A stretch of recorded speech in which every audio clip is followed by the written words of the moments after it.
on the fucking starting screen. God, you're out of practice.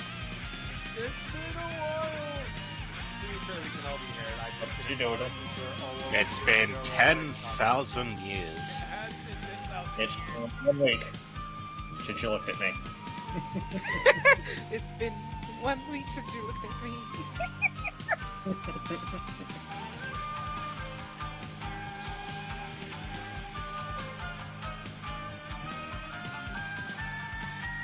guys got any anime stuff you want to talk about, or is that usually bring that shit up before we start streaming?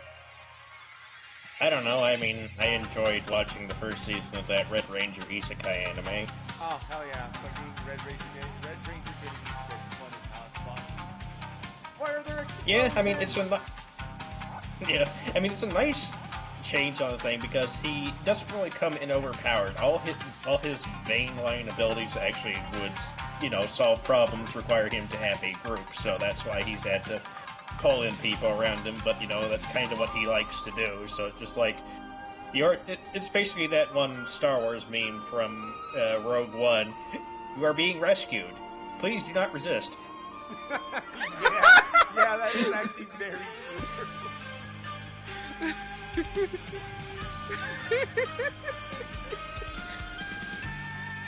I mean, I had an anime question because I feel really bad about this. Because it is one of my favorite anime, but I feel very out of the loop. What? What's the fucking anime that's going around which literally has the fucking Konosuba group in it, but it's not about them? I don't know. You mean the Isekai Quartet? No, it's literally, it's like them, but like someone has taken them and made like Chinese knockoffs of them, and it's about that party. But then like Kazuma and stuff are actually still in the show in like background and stuff, and I'm just like, what is this show and why do I keep seeing clips for it? I don't know. I've never seen a clip for it. I haven't seen clips for it, but I do know that someone, I think it was Pulse, that posted a screenshot from it.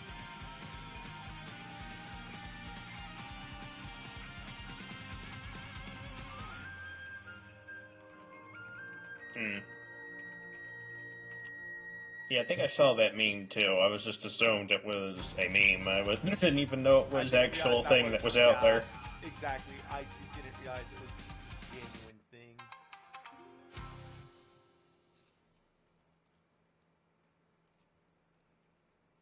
Oof, that's fucking scathing, Google. I'm sure people would have words about that. What happened? I typed in Konosuba knockoff anime, and the first thing that came up was No Game, No Life. Ooh! Oh! They're not even similar, but like 10 out of 10 fucking shot. That's blatantly Google. from the hip. But yeah, it's like, speaking of Google, it's like I found a way that I found on another server. Someone posted just like how to avoid having to deal with all the AI generated crap that tries to throw in your face when you're trying to search for something. If you basically just type it in like you're a Moogle and put a Kupo at the end, it gets rid of all that. Really? Yeah. I have looked for things and I type in what I'm looking for and then I type in Kupo at the end. And it gets rid of all the freaking AI-generated schlock that tries to put in first. So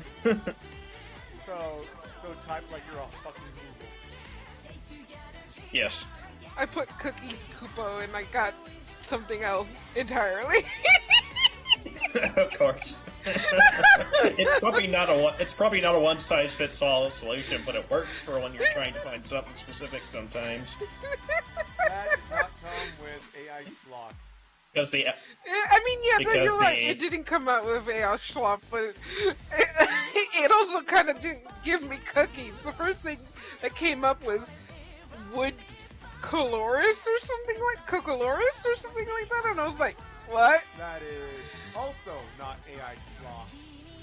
How come every time that I'm trying to look up something for real, I come up with fucking pure AI bullshit, and now that I'm not trying to come up with, now that I'm looking for AI, it's not showing up. I guess it's the desire sensor. Yeah.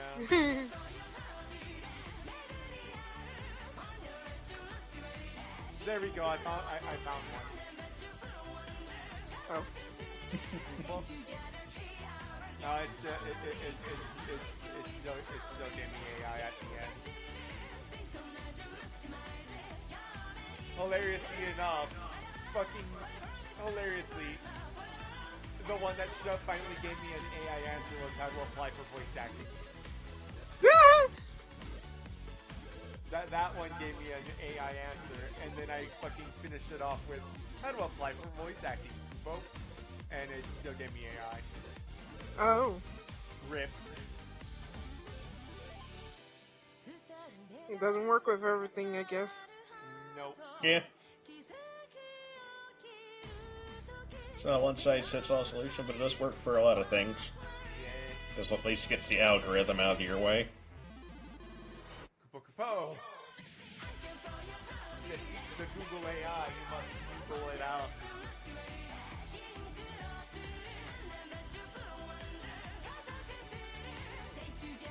Now, for the first recipe, for the recipe, to be fair, accurate.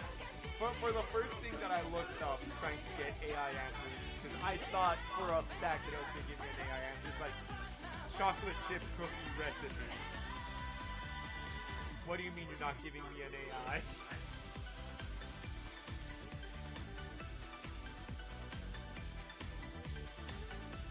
Hello, Falstrode.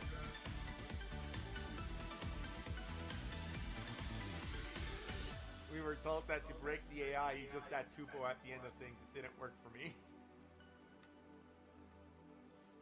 Speaking of anime, we decided to start watching, Isekai Shuka? Or something like that? Hang on. I still have it open somewhere, so. Because the English name is no longer allowed in another world. It's really good. Isekai Shikaku. Is that the one we just watched today? Yeah.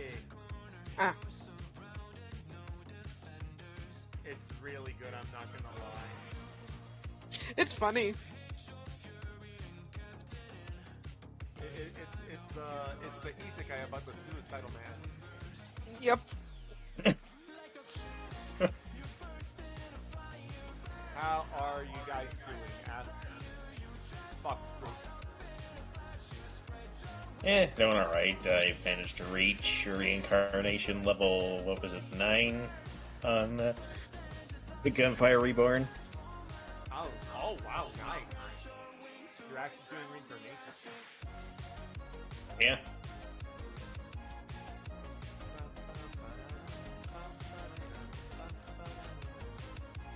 Let's see, how much damage did I do on that last How many run? times have they asked you to do fucking,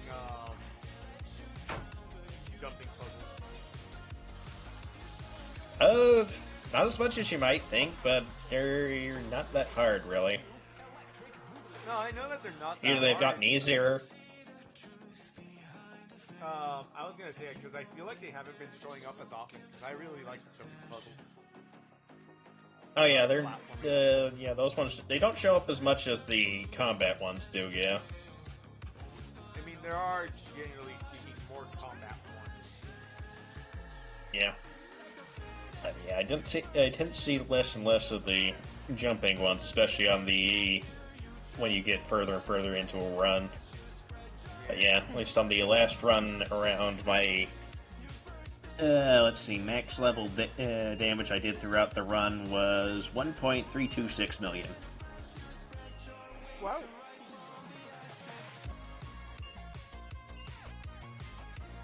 So, ready?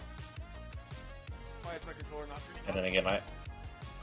then again, I like using the goat, so she kind of nukes She kind of broken. things once you get her to higher levels. Yeah. Yeah, she kind of broken. It was. I like the squirrel. The squirrel was fun. Yeah. Squirrel's fun too, but yeah, I don't know why, but ever since I've just gotten good with the goat, I think her name's Lynn. She just was fun. She's just been really fun to use. Fair enough.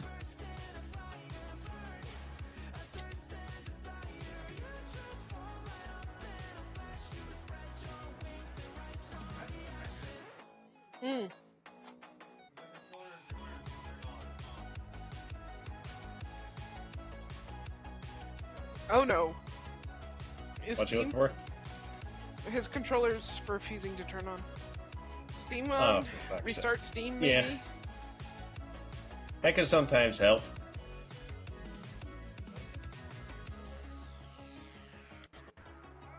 Try seeing if it's working, even if it's not showing that it's on. Fair enough. It's like it turns on and immediately turns off. It's like it wasn't Are you working despite the fact that it's been plugged in this entire time. are you talking about the little orange light? The blue one too. Huh. You know what? My blue light's not on either, Ren.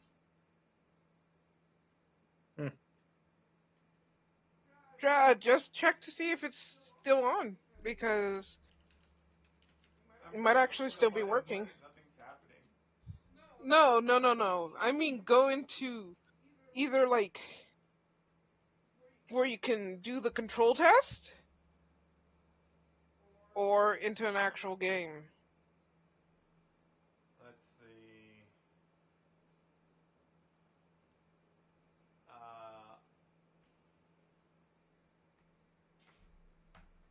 Devices.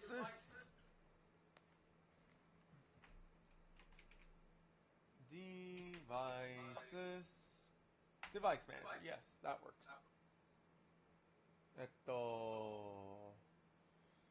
I'm testing mine in actual Guild Wars because... Oh, hey, it turned on.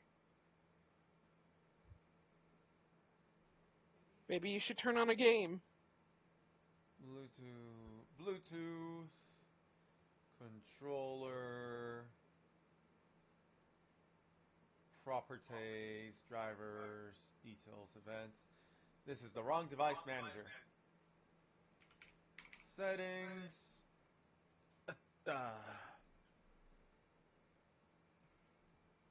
Devices. It says it's connected, but... Again, try a game, because mine turned on once I turned on Guild Wars.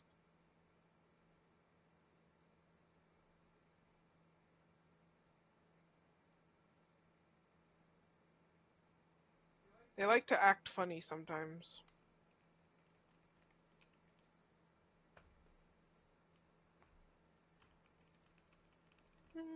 Yeah, for some reason that fucking worked. That's retarded. Yeah. I hate it.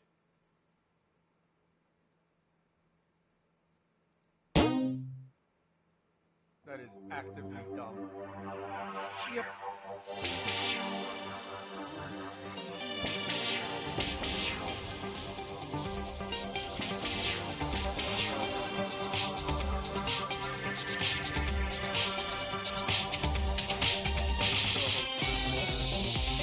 Woo, call up privilege! That's exactly the one person who's definitely gonna be ignoring it.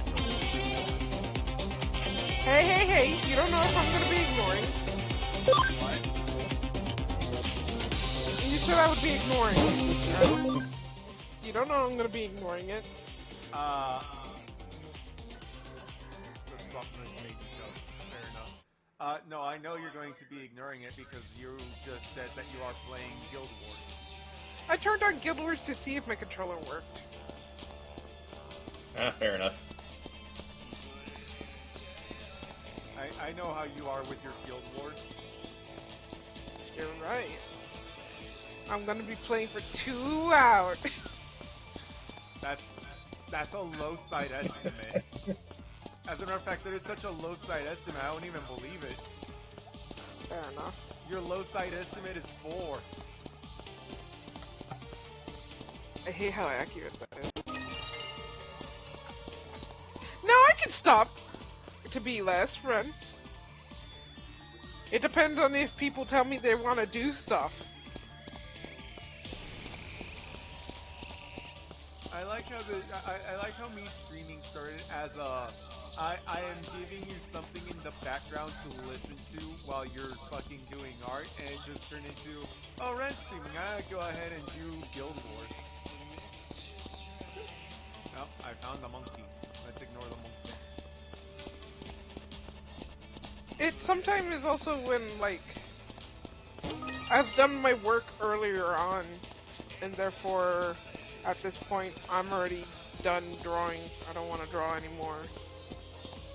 Fair enough. Fair So enough. I figured something else to do. Okay, Monkey went down, so I go up instead. I don't care which way Anamon went. I want to explore. Nah, you're not allowed to explore. How dare you, Red? I hate when they linear us in fucking dungeons. That's always so stupid and bullshit.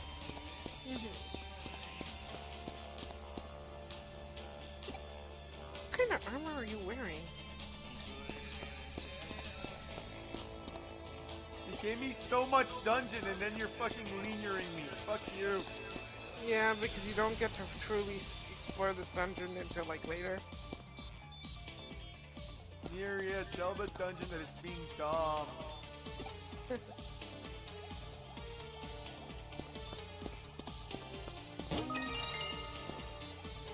Oh, he walked himself into a fucking dead end. Just gonna go ahead and preemptively save. Fair enough.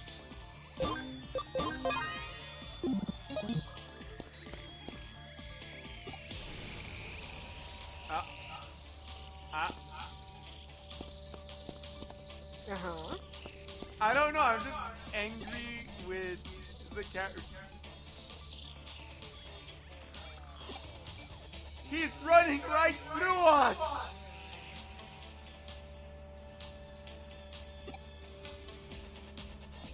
Huh, bizarre. He literally dead-ended himself. Uh-huh. Like, how are you struggling with this?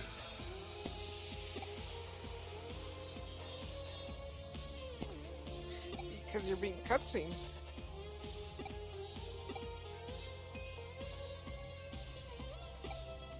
Oh yeah. Forgot this is how you did that. Yeah, you gotta Really connect. dumb. So you have to push him into that, which is easy because you have to walk to him anyways. And then you find a different way to... Yeah.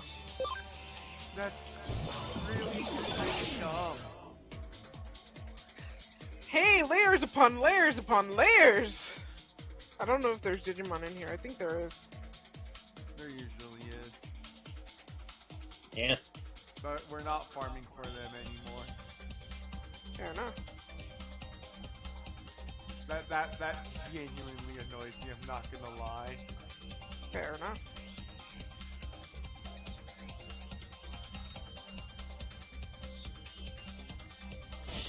There is no intelligible solution for why that is how they decided that is supposed to be done like that. Fair enough.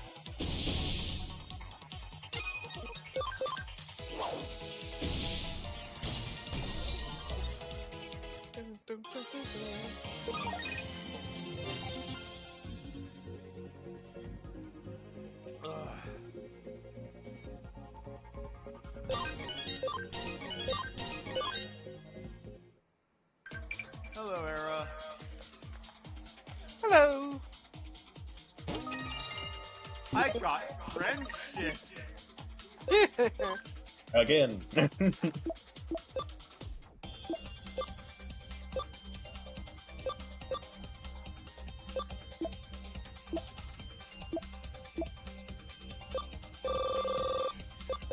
friendship. Increases camaraderie by 10. Yep.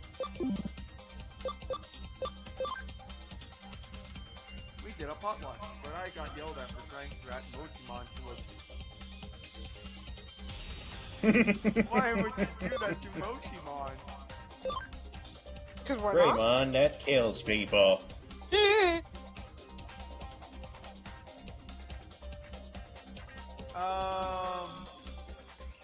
They're not so new as you think. They are.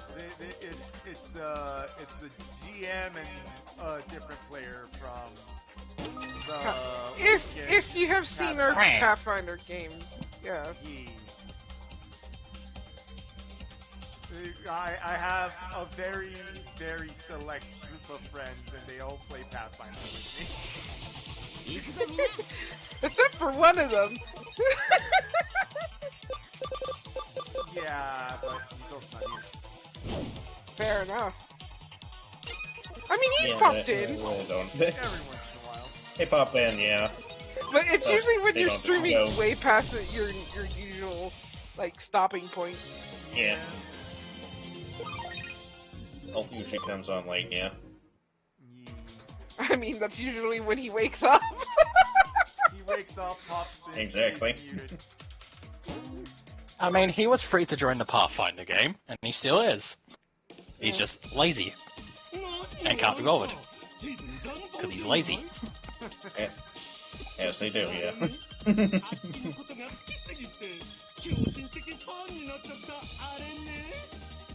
Absolutely not. This is just the only way to catch you.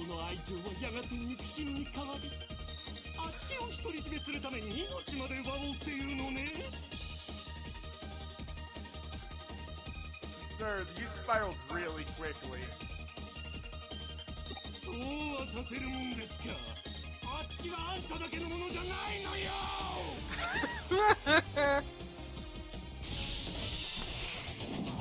Good luck with Idle Venomon. pose. He did the idle pose!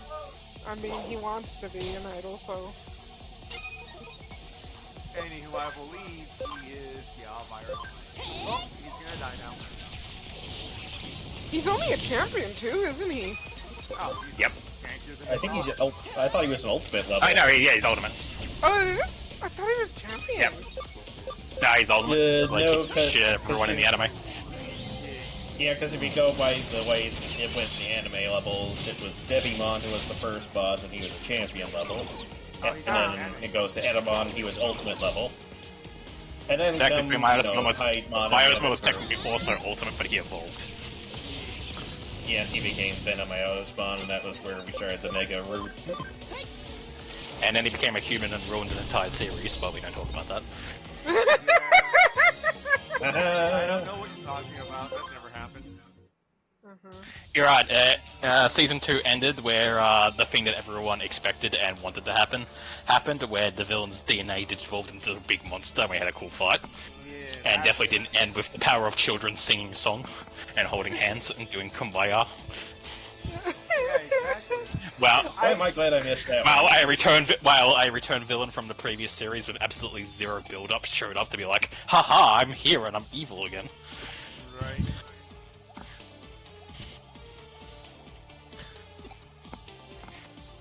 But Blue, he's here and he's evil again.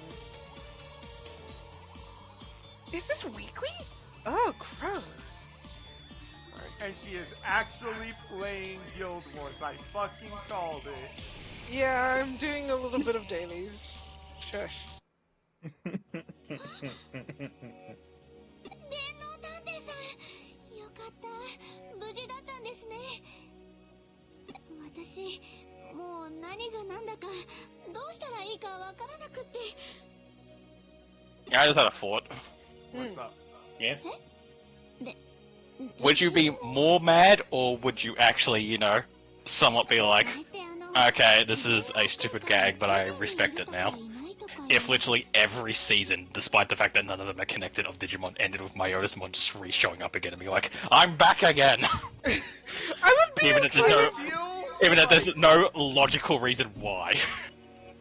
But it's always the same Myotismon. If it's always the same Myotismon, I would actually fucking respect it because it would be such a fucking It's kind of like how in lore, every digital world, despite the fact that they are different digital worlds, are connected. And it would make it hilarious to just make that retarded connecting factor Myotismon. Like, at the end of Tamers, it turns out the, horrid virus that's, the fire war that's taking over everything. Turns out that's actually just, the essence of Myotismon, and it reforms at the end into Myotismon. I would kind of respect it, I'm not gonna lie. Then Season 4, Lucemon, instead of evolving into, Lucifermon and becoming a giant black dragon that tries to destroy the world, he evolves into Myotismon for some reason. And it turns out it was Myotismon the entire time. And then Season 5, it turns out Yggdrasil wasn't actually trying to destroy the world and was a big bad. He was actually being puppeteered by Myotismon after he gets punched in the head and his head opens and Myotismon falls out like the fucking Wizard of Oz. Hey. Oops, all my Otismon. I would kind of be kind of funny. The giant meteor coming towards Earth in a million years in fucking Ghost Game, it's just my Otismon. Imagine. I don't know if that'd be even better or worse than just having him just show up and be doing something mundane no matter what the series. It'd be funny if Like he's that- like, haha, I've showed back up, and then he just gets immediately squashed. Because out of power scale, he doesn't fit anymore. Right. Like, because it happened once, you roll your eyes and you're annoyed by it. But if it happened all the time, you kind of get... I feel like you would eventually get to the point where you kind of, like, waiting for it to happen. Be like, he's got to show up now, he's got to show up now. Yeah, there he is! Yeah, it kind of becomes the, hey, he's here, 10 out of 10. Now it's a real Digimon series. Yeah, it's kind of like, if my Like Leomon Otismon- dying every season. Yeah, exactly. like if my Otismon showed up at the end of every Digimon season, it just becomes the next Leomon dying. It just, yeah, we know it's gonna happen. Give it to us. We're ready. You see Leomon. Okay, so how are you gonna die? You're just waiting to see how every season the villain is actually going to be my Otismon, and how it's going to connect to the first season of Adventure. Right. It would be funny though if just have a thing just like it's just like because he's been power scaled out, it's just like he has to actually get a job. So every time you see him, he's plotting something, but then his boss tells him to get back to work. He's working like you just see Midas Mon Folk get up wearing an apron because he's working in a ramen shop somewhere. Imagine, oh my lord. Honestly, I'm just waiting for the Digimon series where Digimon are fully integrated into human society. They keep promising it to us, it never happens. Right? That's always where they decide, yeah, this is where the show ends, but I want to see it. I want to see the complicated problems that you're going to create with Digimon existing and how you're going to solve them. Right? Look, the best plotline for a future anime for Digimon comes from probably the worst Digimon game being Survive. Yeah. The context of how that game ends with it being like, and now everyone gets a Digimon. The backlash on that would be so interesting to see because that's not a good thing. Yeah. Yeah, it's not a good Like, thing. them specifying everyone gets a Digimon partner. Everyone. It's like, that's not a good thing. That's The world is horrific. not gonna last.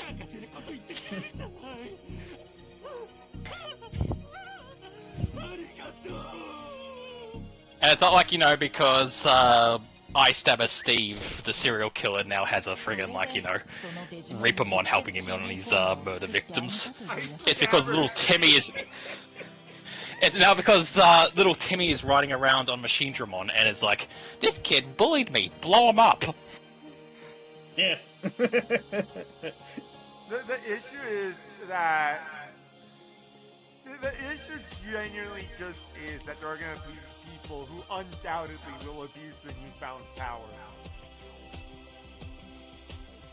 Exactly. And we all like to sit here and pretend, oh, if you're bad at taking care of your Digimon, the guy is going to get a really shit Digimon at the end of it, but what if he's like one of those people who's an asshole to people but very nice to animals, and therefore he ends up being very nice to the Digimon, but then still ends up, abusing the power of Digimon. But now he has Also, a really I wanna powerful point Digimon out- because he's nice to the Digimon. Also, I just want to point out the whole, you treat your Digimon badly so it leaves you or turns into something terrible. We have physical proof from Season 2 that's not the case. Ken beat the shit out of Wormmon on the daily, and Wormmon didn't, suddenly become Numamon or something. He was still true. fucking Stingmon. That's true, he just didn't Digivolve. He just didn't Digivolve until Ken, quote unquote, got better. That's true. Let's face it, there's genuinely a quote unquote. Didn't one of the group kick his ass before we ended up changing? Yeah, it took a while for... It literally took him... He basically created the ultimate amalgamation of friggin' Chimeramon. Yeah, they killed Chimeramon. it. He said they all cheated and he was gonna go back and restart the game code. And then they pointed out that he's not in a game and he's like, had a massive freak out because of it. Yeah.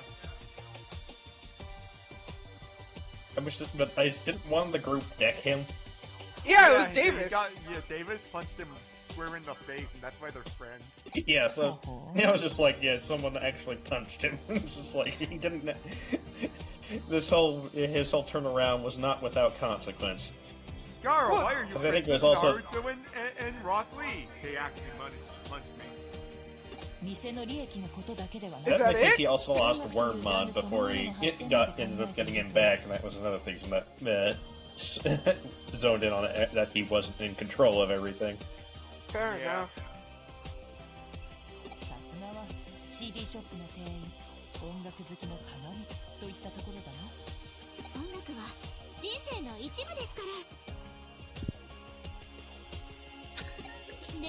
God, you mentioned Naruto, and I'm only thinking back to what Blue showed me yesterday. It's like, I really like my guy's father might die. Spoilers alert, he died.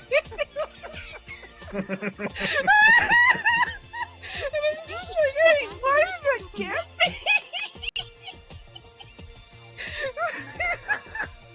So stupid.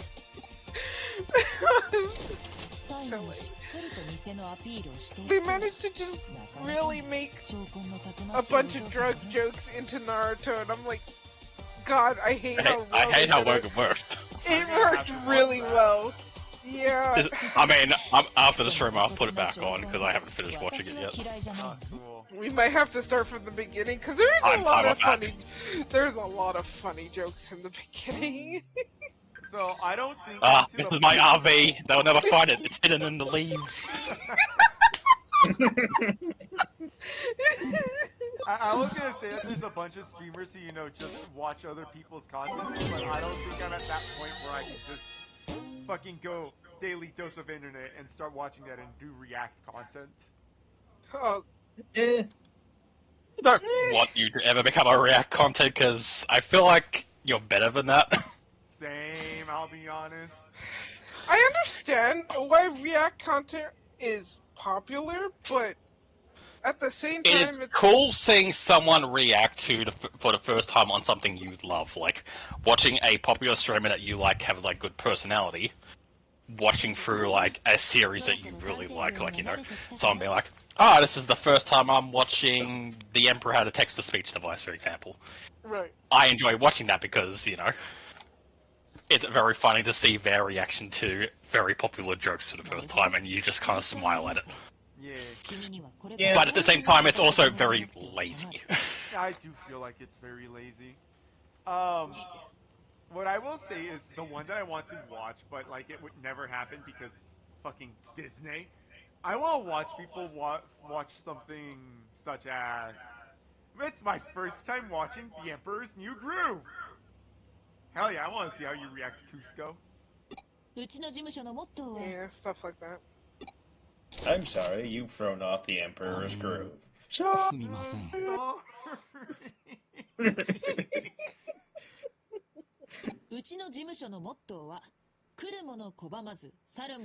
Blinky blinky diamond, blink blink. Surprising though, even with my screen name, I've never used that joke on anyone.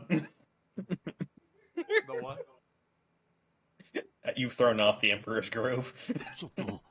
I finally learned where the For the Emperor comes from. I thought it was from Warhammer.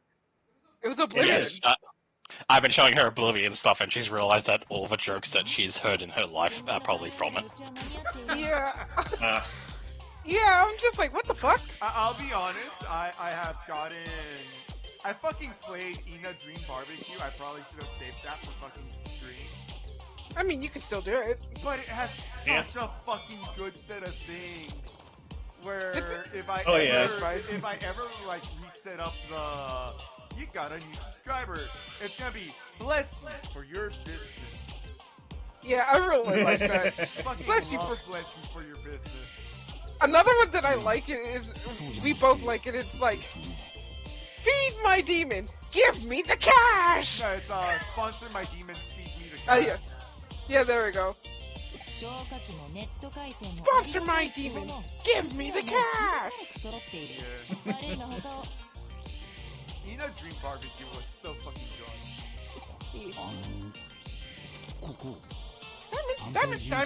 Diamond, where are you going?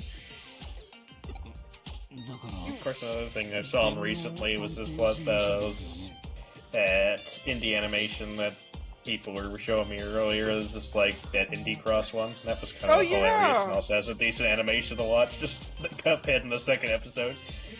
I'm fine with all these adventures, but I can tell you that I have seen enough, and it just goes through, and then you have to go through several horror games like friggin' Choo Choo Charles, Terraria.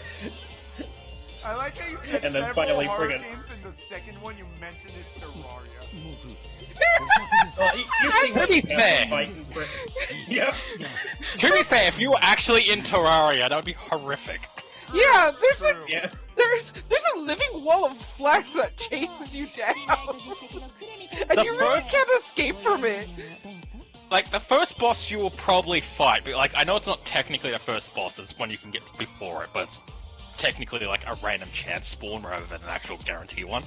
But the first boss that you will probably fight is a giant flying eyeball that still has, like, all the fucking, like, stems and stuff hanging off the back of it. That's kind of, like, dripping. Yeah, I know. And then when you do enough damage to it, it splits open and grows teeth. Yeah, I remember that. Yeah, and that was the The one he only was reason running I from. fucking fought that thing, I'm not gonna lie, is cause one of my friends from school say, hey, you wanna play Terraria with us? I'm like, sure, why not? And he invited me, and they are all, like, end game gear. I'm over here with fucking nothing. I had absolutely fuck all. So I'm sitting there with the fucking steel sword, and they're flying around, smacking the thing. And I'm staring at this fucking eyeball with teeth that suddenly eats me. I've quickly learned through Minecraft and also when we did play Terraria for that little bit. While I would love to do an actual game of that stuff with you guys, we all have such vastly different playstyles on how we play those games that we never actually hang out.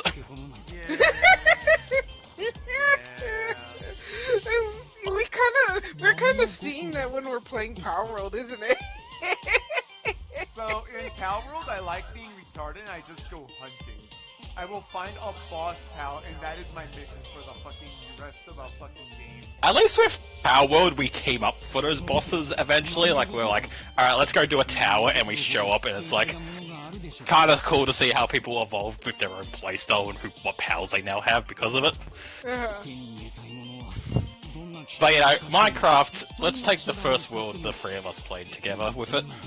Oh god, yeah. God, I immediately... You had a giant tree, and you lived in the sky and barely talked to us. I recreated an entire village surrounding the tree, and was living on, like, the ground floor, essentially.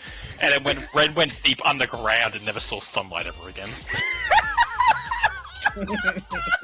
Like, not only was our playstyle different, but the level of existence we had was different. So we never actually physically saw each other, even just running around the overworld by chance. Oh yeah. I'm not gonna lie, when we were taking the Digimon personality test to see who was gonna be our actual fucking Digimon partner, when it came to, like, where would you like to hang out, I had to think about it and I couldn't come up with a fucking solution. And then my brain went, you spent your entire time in Minecraft underground, you know exactly where you would hang out. In the mine! Fucking the cavern. You get a Renamon. 10 out of 10. I find it funny that when we did the test, we each got one of the three different types. Like, I got virus, you got data, and then you got vaccine. Yeah. Like, I don't know if that's why we're all friends, because different personalities attract like that. But it's funny that, you know, we actually don't have a lot in common when it comes to how we do things.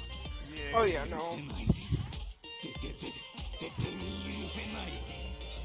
I find it actually no. I think our the design Digimons are like that, aren't they?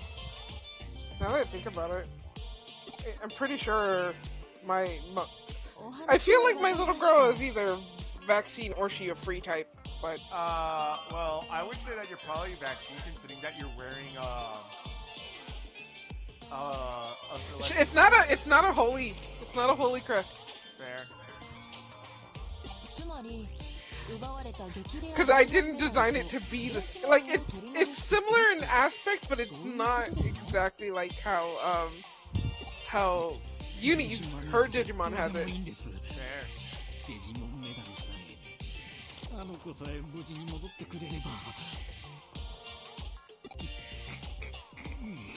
I still need to design your Digimon Cole, because I remember I struggled with it, and now that I'm a bit better, yeah, I might have a better chance with it. Yeah, whenever you're feeling ready for it, I'm fine with it. Fair enough. But Cole's Digimon must be so easy to draw. You just draw a gun and give it legs. That already exists.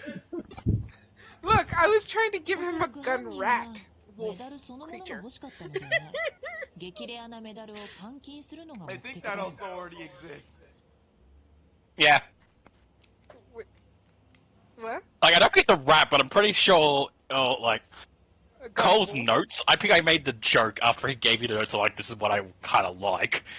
And I just posted fucking Commandamon, which is the fucking little lizard with the fucking, machine gun. It's just Agumon in fucking tactical suit.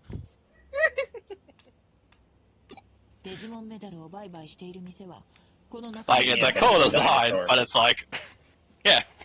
Like, it's a cool design, and, you know, I can see it working really well, and I look forward to seeing what you make with it.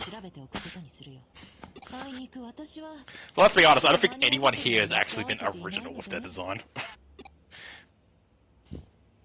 Everyone has taken an element from a... You're probably the most original, but there are definitely Digimon I can point to and be like, that's from that, and that's from that, and that's from that. Dude, I think that there's only one that I can really point to, and I want to know if you point to that one. Go on. Yeah. I want to hear. Offend me, Blue, offend me! No, I'm kidding. She's ready to be... Alright, you're a bitch. Oh no! But that's true. I need art of the full body again so I can look at it properly, so I can get my thoughts together. Okay, give me a moment. I'm being attacked in Guild Wars. You're always being attacked in Guild Wars. Yes, that's true. Look, I was farming, and like literally farming, and something came up to me and decided that it wanted to punch me in the face.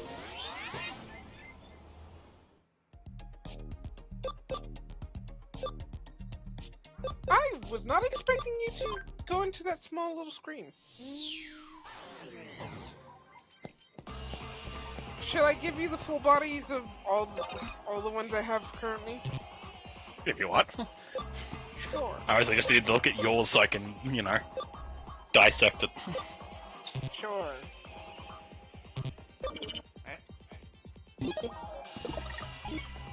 It's a firewall, right? It means you can't go through yet. Oh no, you don't have enough power to go through the firewall. Four or more, I only have 3. There you go, Blue. Okay. Items, I do not.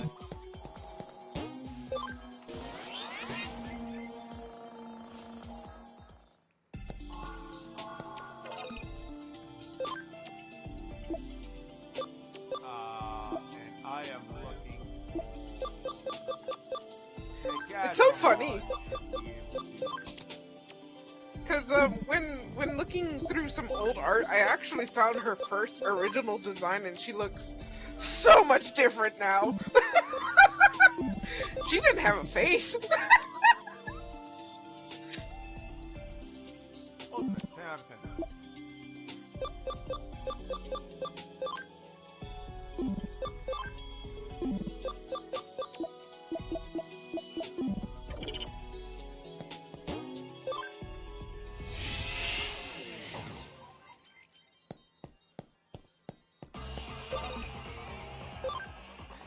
I'm actually trying to think of, like, what parts Ren's Digimon. Maybe the wings? Oh god, no! I hit a wall! She has been distracted. Yep.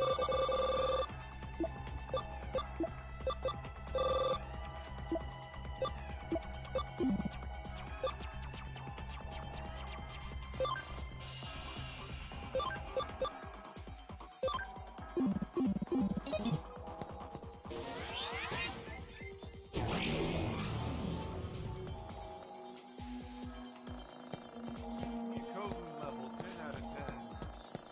Nice. Oh, are you gonna get that one quest soon? What quest? It made me be like, why am I dealing with this Digimon? It turned my perception of this Digimon on its face. Oh no, it made you dislike a Digiman. No, it actually made me like the Digimon more. But it's because my only perception of this Digimon before was negative. Building is kind of scary, but the road to CEO is filled with thirst. So it's okay, I hope. Here's today's present. Thanks, Victor Uchida. Sir, why are you here? Okay, bye, sir. Bye, Victor Uchida. So apparently, he's very easy to miss, and if you go to the next chapter without catching him, you're fucked. Just gone. Yeah, you missed out on that reward. Oh. But he only starts showing up, I think, around this time, so... So I haven't fucked up yet. Yes. Yay. At least... I always feel like they missed out on an opportunity to use Lego Toy Agumon as a frickin' Deus Ex Machina to defeat a big bad evil guy. Because seriously, just have frickin' Belphemon trying to destroy the city and you just put a Toy Agumon under his foot. Fair enough. Diabolical.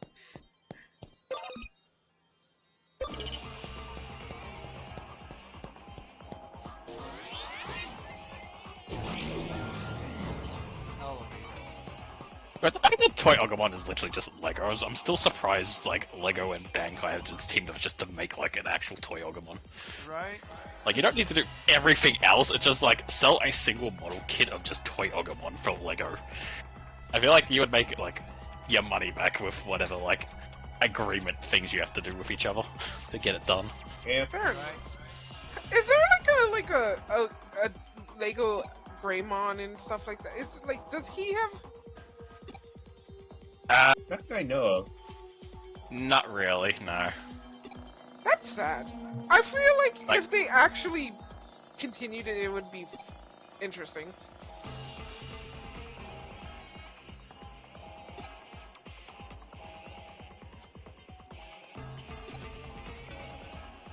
I think by not continuing it, they actually really made it just a gimmick that it's like, eh. I mean, I think what made it a real gimmick was the fact that there's like 4 different variations of it. Yeah. Yeah. Like there's I mean, Toy just looking at Agumon, it. there's Black Toy Agumon, there's Clear Toy Agumon, and then there's the fucking 4th one I keep forgetting about, like... That's basically just Black Toy Agumon again. Right. Yeah, because I'm looking it up and I see the clear one right now. It's called Shadow Toy Agumon. Oh my lord. But yeah, it's just a Toy Agumon made with clear Legos.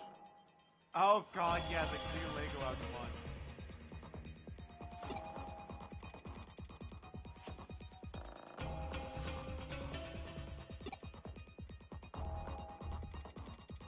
That literally does not evolve into anything. Okay, so I know... So... Go ahead, Blue. Looking at it, it seems most of the games it appears in, such as like this one and Digimon World and stuff like that. Apparently, its common evolution line is Gardramon, regular Greymon, and then Clockmon.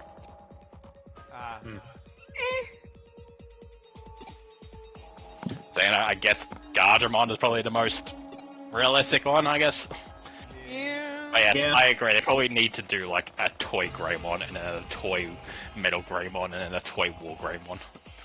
Right? Like, it would be really interesting how they, like, change it up to be more, like, still toy-like, but, you know, fit those themes. I mean, as I just said, literally, you can just do it for merchandise reasons. Like, make the toy Agumon line, and then team up with whatever fucking toy company you want to, and sell them for, like, you know, kids to build their own Agumon and then Greymon and stuff like that. Yeah. Even, like, find a way so that, you have one set of blocks that makes the War Greymon, for example, but then you can pull it apart and reassemble it into the other three forms. Yeah. So, you know. I mean, like a weird transformer. Fair, like, I have a Mega Block thing that I was given for my birthday, and it's of the Charmander line, and I really love it. It's really fun to make. Do something like that, fuck!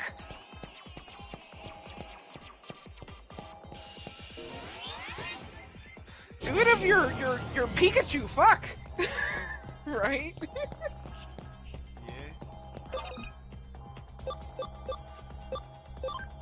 I love that's just how people do things. It was just something that's the face of a franchise. Like, for me, that's in Monster Hunter, whenever I see it's Rathalos, I'm just like, it's Pikachu! It's Pikachu! Who's that Pokemon? It's Pikachu!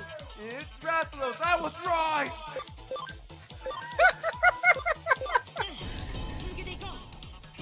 Alright, so... Rathalos is weak to thunder damage. If I was going to compare your Digimon Sona to any other Digimon, funny enough, after looking at it a while, I'm gonna say the most, like, element I can take from it to be like, that looks similar, funny enough, is Meikumon. Really? It's the fluffiness around the neck, and then also both the color scheme, but also just kind of the body shape as well, funny enough. Fair enough. Like I said, I feel like yours is the most original. Fair enough. But if I was gonna say... Good. If I was gonna say, like, you know, which Digimon you remind me of the most, it would probably be Meikumon. Huh. That's interesting. I know that the element from one Digimon that I took the most was Biomon? Yeah, Biomon. Yeah. Being... I can say it. Or at least it was the one I referenced the most. I referenced Bird, the Bird Digimon a lot. I was going to also, like, you know, I could just point to any fucking bird one and be like, yeah, I can see, like, Biomon and Hawkmon and stuff like that, but that's just because you're a fucking bird-type Digimon, I feel like. Yeah, for some reason, when it comes to Digimon, I really like the bird Digimon and then Gamamon.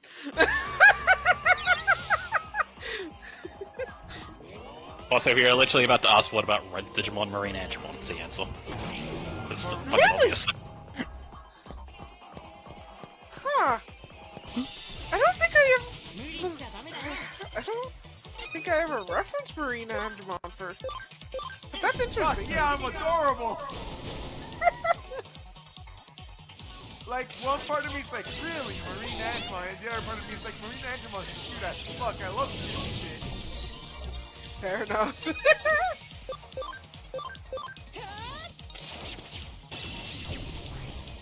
And then there's me, who looks at something like Machine Dramon and then just turns into Vulcan from that one episode of DTS. Friend!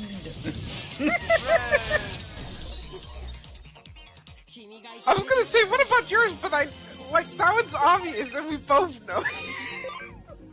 I'm literally, if you took Gobblemon and swapped them. Reversed them. I'm reverse Gobblemon. That was the idea. It's what I went to first, but like, what do I like in Digimon? Reverse Gobblemon, go.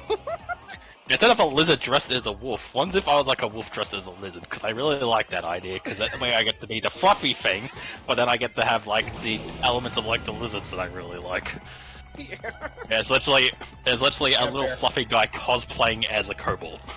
Yeah, I was gonna say, you're both the Japanese and the Western kobold. Yes. I've literally just made another kobold because, you know, I'm original like that. Kobolds are great. I only thought about that when I was drawing him for this Fuki.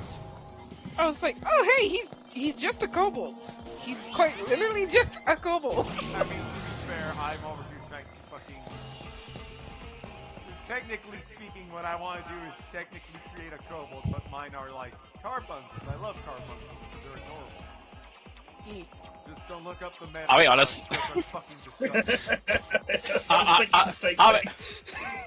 I'll be honest, like, that's exactly where I was going with it. I didn't know what a carbuncle was other than the medical term.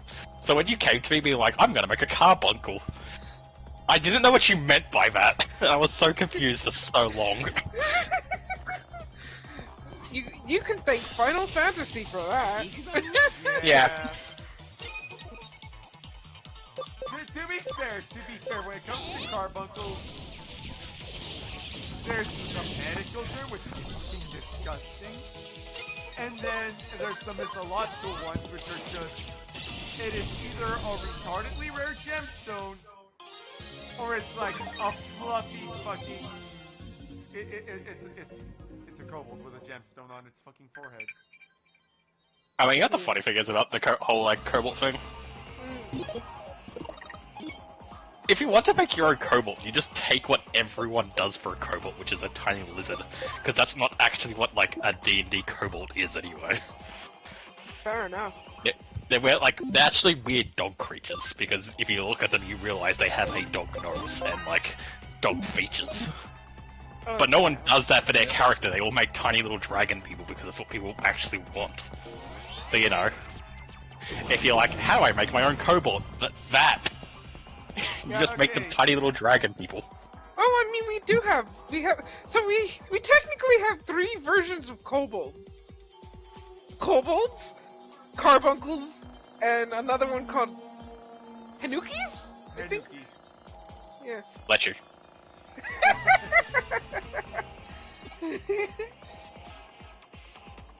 And yes, the kobolds are the lizards, and then the carbuncles are essentially the fluffy kobolds, except they also have gems. And the Hanukis are, they're everywhere, essentially. They're in between. I believe... I find it funny how playing a kobold for over a year in fucking D&D changed my, like, persona mindset so drastically, where I went from, like, I'm Kitsune Fox Boy to tiny gremlin. Like, just being in that mindset for over a year. Yeah. Thank you. I mean... You're welcome. I feel like everyone needs to upgrade from Fox eventually. Even if it's just adding the fox to his different animal. I mean, I went from because fox I'm to just... red panda fox. I kept the fox, but you know, red panda. I mean, the fox. If you go for like how I evolved, my first ever thing when I was just like in high school before I ever was really on the internet around, I was a black dragon. And then, you know, I was a wolf for a little bit, and then after a while I was just like, you know, I'm just going to be a wolf and a dragon mixed together, because that works. Fair enough. Like I say, I didn't know what a furry was once upon a time, so I joined a Renamon fan club and drew my own Renamon. It was like, this is what I would look like if I was a Renamon, I think. And it was just a blue Renamon because I was super creative like that. I mean... And then eventually I was like, maybe I should not be that because that's kind of boring. So then I, you know, advanced into the completely original idea of being a fox but with blue fur. And then I was like, you know what, that's also kind of boring. Let's go even more, like, you know, abstract with it. And so I advanced into the more original idea of giving him more tails. So, So I too joined the Renamon fan club. I made a Renamon. It was black with red because I was an edgy bitch. And then, I went, I'm just going to be a fox now, but it was still just black with red because I was still an edgy bitch. And then I met my wife, and then she helped me redesign my character. You were black, red, and white. It was like an edgy bitch. Yeah, you were the definition of, look at me, I'm the edge. Ow, the edge. It was just Shadow the Hedgehog, but yeah, he was. Red was the answer to the question, what is black and white and red all over? Yeah, pretty much. Print, it was me! But then we changed that. But yeah. Now I'm more You of thought a... the answer was a newspaper. Now I'm more of a... navy blue. You're red and navy blue. Yeah. And it's That's a red panda. Yeah, I'm that also too. a red panda now. We basically replaced the black with blue, essentially. And You replaced me with someone else. No! We replaced someone else with you! We replaced the black with blue! God, I didn't know I kicked someone out of the out of the friend group to be here. I'm sorry.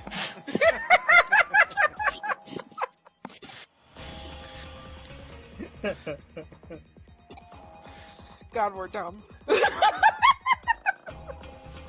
great. Am I in the black and the blue?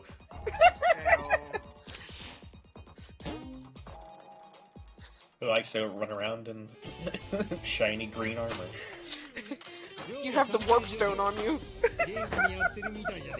Technically, I don't do the warp stone anymore since I've kind of made things less Warhammer because I know GW is a bunch of bitches. Fair enough. Oh god, DW has gone crazy. Like, Within the Coast has gone crazy. Like, Oh, God. everyone else has gone crazy. fucking, Yeah. I recently So pretty much- saw that they fucking made changes to the fucking OGL yet again. Like, everyone knew they would. Yep. Like I said, that's why, even if, like, even if they change their mind and they're like, we're not going to be crazy evil people anymore, I still didn't feel comfortable doing D&D stuff anymore, because I knew that they would change their mind again anyway. Exactly. It's like, you know Like, what? I We're think- gonna still be crazy evil people anyways. Like, I don't think they will ever come after a small channel like this to be like, oh, you're doing D&D stuff? We own you now. Like, I don't think they'll ever get that far, because I feel like, the fucking internet would explode on them. Yeah. They would have to go through a lot more bigger channels first to become at us. But, I just didn't want to, like, be associated with people who have that mindset. Yeah, fair enough. Exactly. And Paizo was like, hey, we're gonna team up with Foundry so, for a small fee of one time $50, you can play our stuff forever on Foundry. It's like, well, that's a very interesting fucking solution. But here's the thing, right? I also agree that I don't think D&D would come after us because we are retardedly unknown. Absolutely no one knows we exist. But unfortunately, We also don't make money off it. Yeah, we also don't make money off of it, so that makes it easier for them to not come after us. Unfortunately, I also feel like that would be one of the reasons they come after us, because since we are unknown, no one will pitch a fuss about them coming after us, and then they'll slowly ramp up to bigger and bigger and bigger channels. And when people pitch a fuss about the bigger channels, they can just point at all the smaller channels that they've already decimated and be like, why didn't you care about them? And they've, quote-unquote, made a fucking case where they have precedent for destroying channels that do content with them. True. I think also another big one was like, Would still be in the crossfire. Fair enough. another big one is also when you read the OGS and it's like, any artwork made in the process of D&D is also our like, intellectual property. It's like, I don't want them somehow scapegoating that into being like, oh yeah, all the tokens you made for your characters for your game, we own those now. Like, just because they were made for the idea of D&D. Yeah, and not only that, right? When we're playing Pathfinder, when we were playing D&D, Sonura made the tokens for us. And if D&D's gonna be like, that's our intellectual property now, pay her. Fucking pay her. God, it's so you weird cut her for you to off. call me that. Yes, it is very weird for me to call you that too, but my first instinct is to actually call you by name. And Just call me Ninja! at Ninja's first- fine! Jim. Name's Jim now. Yeah. Okay. Yeah, Jim's fine. Jim and Jimothy. But yeah, if they're Look, gonna... at the end, we can't think of a name, it's Jim. If they're gonna claim your artwork as theirs, they better be ready to fucking pay you. And I know for a fact I mean, that's that the they thing. don't want to. That's the thing, though. 最近どうに The way they've written it, they didn't have to pay you because you were playing their intellectual properties. Like, that was the big thing. お母さん様子がおかしいというの Because you are using our content, therefore any content you make off our content, even if it's not for money, we now intellectually own and can use in our properties. Yeah, that's bullshit. Yeah, like Photoshop being like, hey, anything you make on our program, we also own, even if it has nothing to do with Photoshop, because you use our program, we now own. Program Photoshop can now be used for the fucking AI bullshit. Eat a dick. It's not even that. Like the AI is like a maybe, but like they're definitely doing that. But どうも行かなくなって they literally are just saying, hey, we own your artwork and can use it for advertisement. That was the big thing. Yeah. That like everyone went to AI, which is like true, they are probably doing that. But you're missing the part about advertisement. They can get your picture and throw it up to be like, buy Photoshop and you can make art like this. I already thought they were doing that. I genuinely already thought I mean, that was what that's- they were doing.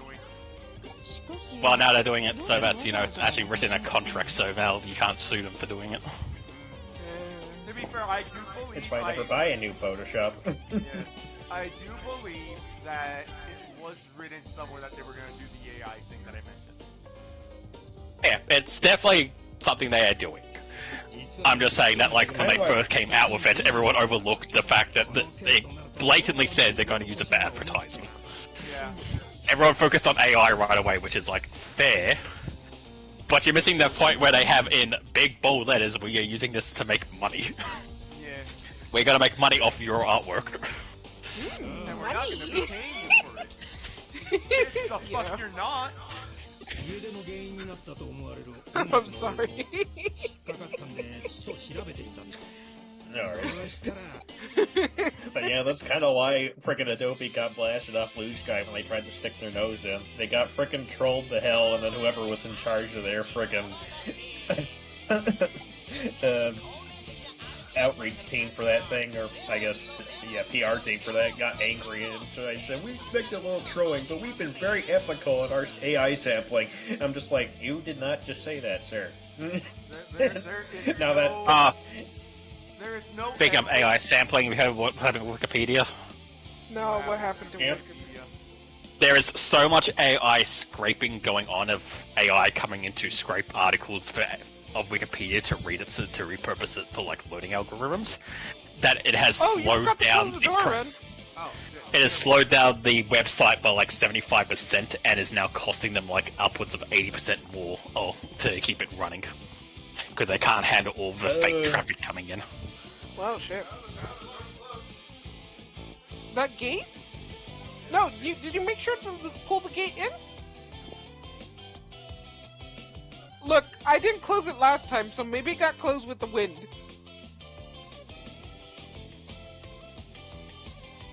Like, Wikipedia is literally probably the best thing we've ever created as a species. It is a free online collection of all knowledge in the universe, essentially.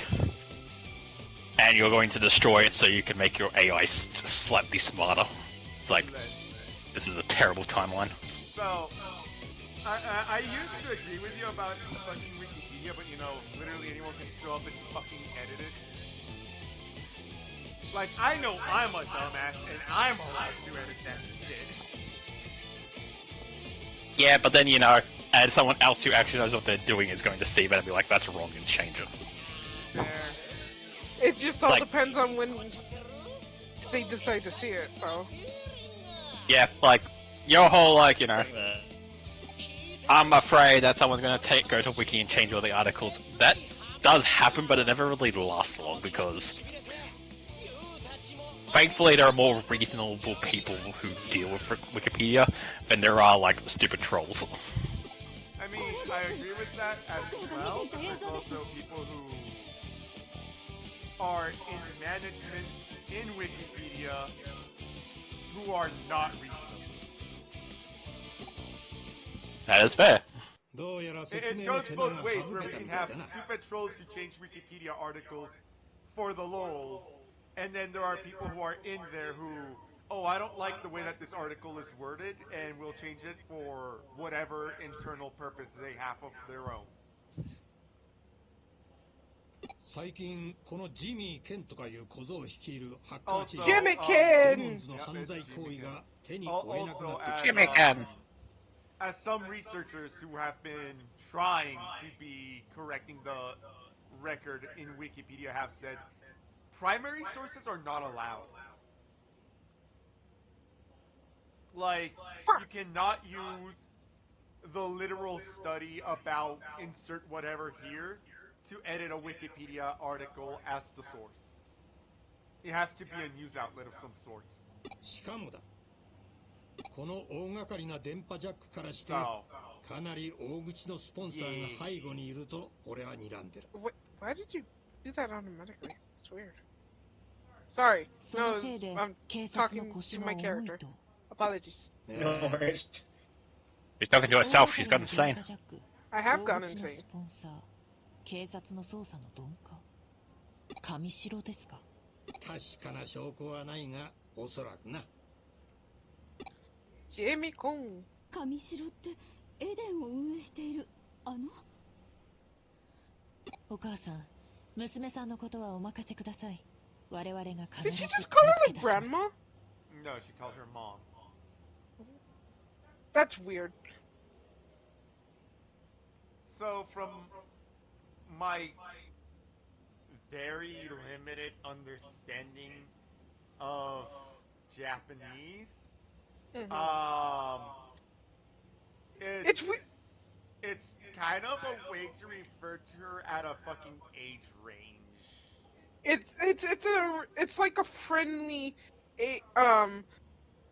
respectful way to refer to her, isn't it? Sorta, yeah. どうか安心してご自宅でお待ちください、うんさあ It was- 君は it's- 又 it's 吉刑事 weird から for 詳しい情報を聞いておいてくれ Us. It's like, but that's why we get like a lot of Japanese people like, hey, brother or sister, but Yeah. they're not really brother or sisters.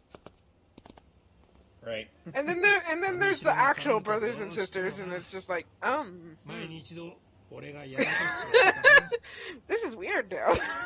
Yeah. 何より俺が下手に動く Yeah, that's still the most unrealistic part of this game. What? What? How many people hire you and your boss? Like, she looks like she just got out of bed and you're like 7. そこで Yeah, a lot of お前さ people んの hire 能 this 力に fucking 頼りたい detective agency, and we really Like, don't look. over the course of the game, so many people come to you to be like, I need you to help to solve this mystery, and it's like, these people do not look professional at all. 話は全て京ちゃんから聞いてるお前さんにどういう能力があ Like, るかって she clearly just woke up, like, she hasn't even buttoned her shirt up properly yet. お前さんが And that's clearly just a child. けど上白の手 So- Yeah, but they get That is a high, that is a high school boy. Yeah. So the thing that I will say is, genuinely, the amount of random strangers that hire you does not make sense. But whenever Matayoshi is like, hey, I need your guys' help, that one does make sense because he already has work history with her. Yes, the fact he has, like, worked with your boss before, and then eventually you gain his trust for your own work, him coming back to you all the time makes sense. 一丁前に But the amount of people who just walk in throughout this game to be like, I have a side quest for you. Right? I feel Like, like though, most of them would walk in, look at you both and be like, I'm going to go to the police instead, actually. Thank you, sorry to bother you. I think the only one. There are some side quests that make perfect sense. That it's like, oh yeah, I'm gonna bother these people with it, and it's the hungry penguin telling us to go on a fucking food binge with her. Fair enough. I was gonna say, I think the only ones that actually make sense are the Digimon ones, because it's like, Yes. you interacted with the Digimon, so they're like, we know you're safe, and that's the only reason why we're asking you shit. Right. The Digimon ones and the people who also work in this mall, so you know, the guy who runs the coffee shop, they all make perfect sense because, you know, they know you on a personal level and like, yeah, we can probably trust these people, they seem to know what they're doing. But anyone that's just like, hi, I walked up the road and saw your detective agency, can you go into the fucking digital world and find my purse I dropped? Right. Like, what? No one would actually hire this group. They would look at these two and be like, I'm gonna go to the police cyber division and see if they can help me instead, actually. Right. 今、又吉刑事とすれ違ったのだが、何かあったのか？目に涙を浮かべていたように。 It's just hey, it's her scarf that really slows me half the time, but I just have to remember what's actually going on with her. And I'm just like, yeah, it makes sense. 又吉刑事、熱い人だろ？君の能力、コネクトジャンプが犯罪スレスレであることは、あの人も分かっている。まだまだ子供の君に頼ること自体、本当はやりきれないはずだ。ただ、あの人にとって上城に迫ることはそれだけ重い課題ということなのだよ。おじさんは本当は私のことも巻き込ん Also, I had a thought about the new game that's coming out and reassured me that our character might be able to look a little less stupid. Oh, thank God. Because I assume, much like this game, even though this game doesn't have full wardrobe changes, you can still change your shirt, and honestly I think that's the biggest part of it, like, the male character model, for example. Fair. Like, if you throw on a regular t-shirt, he's just wearing green pants, and it's like, that's a bit weird, but you know what? This character's wearing bright yellow pants, so it's fine. Fair. But you know, his 3-button coat and, you know, he looks fucking absurd, and I hate it. He looks like... That's fair. I'm sorry, but fucking both the female and male one look like they fucking work in the Velvet Room, and it pisses me off to no end. Supposed to that really didn't register for me just yet about the outfits, because I'm just like, I played through things like Shin Megami Tensei 5, and I'm just like, considering what my character looked like for the majority of that game, it's just like, I guess that's why it doesn't faze me as much. I think because I'm coming off Cyber Sleuth and Hacker's Memory, where your characters still looks weird, but they're like an endearing kind of weird, where you kind of think they're cool in a weird way. But from what I've seen with the new game, your character looks like he's a fucking bellboy at a hotel. Yeah, I'm just like, it looked like he's fucking working on a fucking airplane. It's like, right, but yeah. I'm gonna look at this character for like the next 20 hours, I assume. Like, I'm gonna look at like something that isn't this. Right. Fair. Fair. And I suppose definitely, at least, is that, especially in the case with Hacker's Memory, your character does look like they dress normally, especially since in Hacker's Memory your character is actually doing a job most of the time, so he kind of is dressed like he should be doing a job. Like, I'm pretty sure the outfit you were wearing is designed to, like, you know, cool you while you're in the Matrix or whatever, isn't it? Like, it actually has a physical purpose as to why it looks like that. Where in this game, you know, you're not real, that's why you can wear whatever the fuck you want. Right.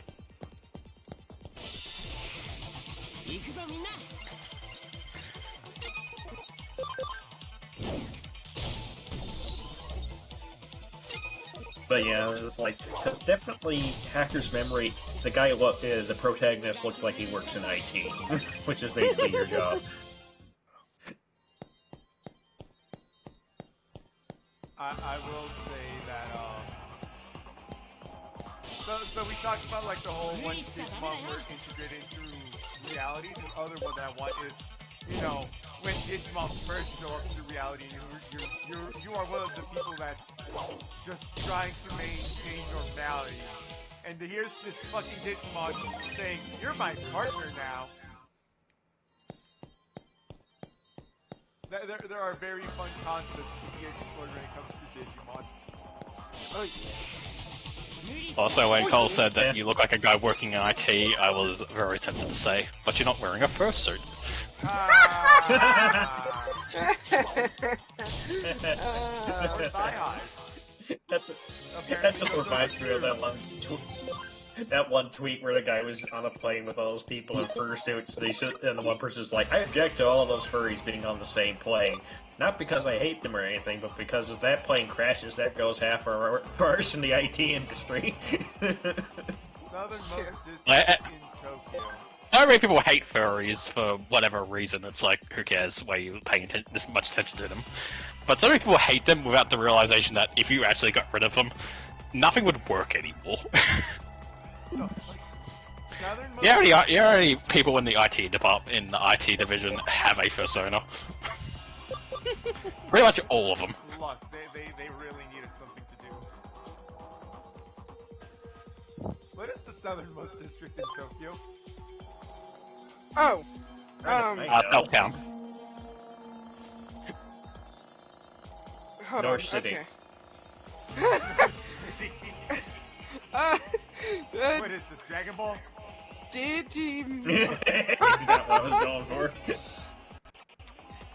Cyber Sleuth. Questions, right? Also, I know. What? It's Kyoto. Gotta be Kyoto. Kyoto. Yeah. Which one is it asking again? Southernmost district in Tokyo. And it's not Kyoto, Japan. Kyoto, Japan. Otaku. Really? I honestly fucking dismissed that answer because my brain just went, yeah, that's what we call the weebs.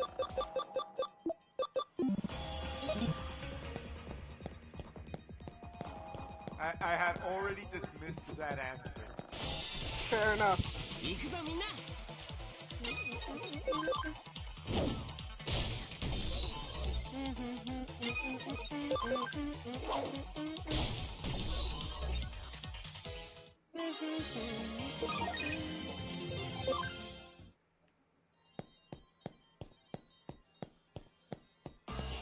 Oh, excuse me. I did invite Uni to join us for Digimon.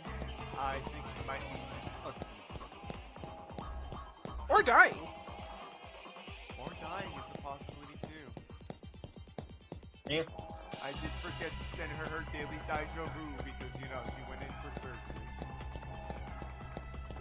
I've been asking her for like a week. And usually the answer is just, sorry, I was busy.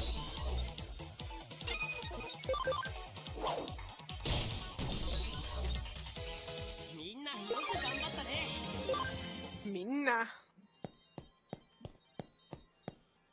I remember the most DMs I get was either somebody commenting about something I made as an art piece, or most recently somebody coming out of nowhere, somebody who I know has just gotten into Warhammer, just like, I'm thinking of making my own, let's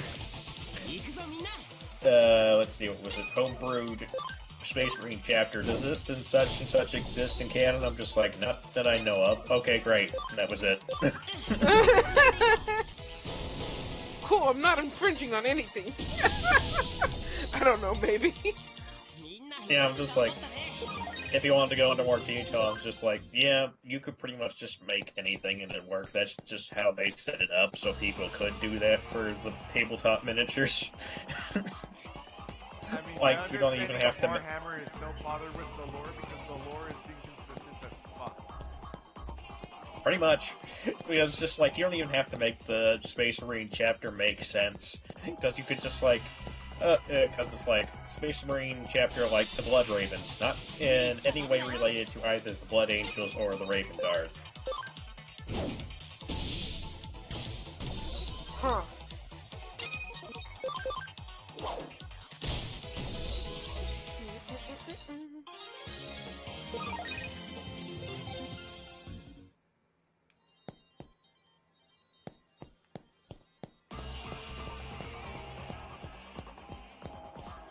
Because I remember that we were listening to,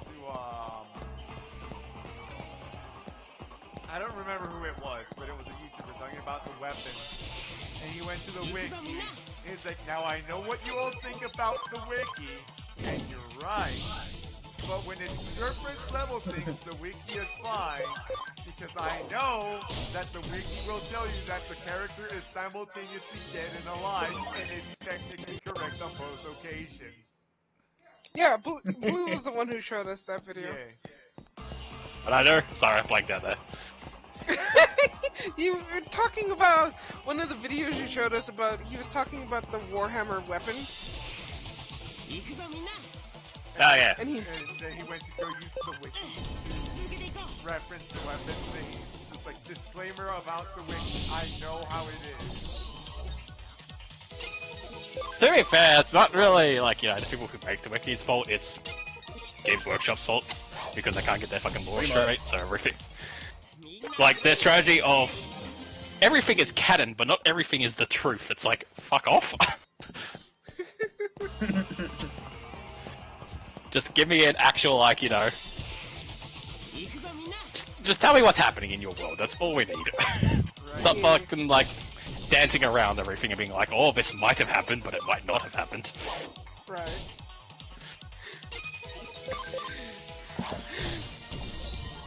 So, sorry, to go back to when Ren called me Sonora and I was weirded out by it. Ren, you know another thing that you could have called me that I probably would have been more okay with? What? Lux. You've called me Lux more than you've called me Sonora. Okay, fair, but that's usually when you're being a blabbermouth. I'm aware. Because that is exactly why you made Lux. Yeah. But yeah, I'm more used to that name more than Sonora. Well, I'll call you Sonora more often. And I'm just gonna look at you weird like, You'll huh. get used to it. Yeah, I will eventually.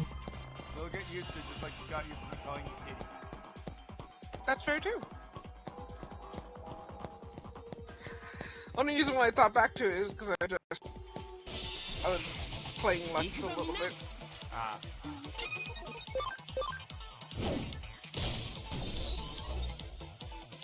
I saw a VTuber giving tips on how to never shut the fuck up. And the real tip that existed there was you just let your mind wander and just let your mouth flap what your mind is wandering. I'm sitting here. Do I know how to do that anymore? Do I just know how? Do I know how to make my mind wander anymore? I'll be honest, that sounds like dangerous information for you, Ren, because when your mind wanders, you're gonna get kicked off YouTube. Fair. I do have some controversial opinions sometimes. I mean, you just have opinions, and that's already dangerous on the internet. You're not allowed to have opinions. You're allowed to have You're allowed to have the right opinion. TM. TM. No fucking the TM.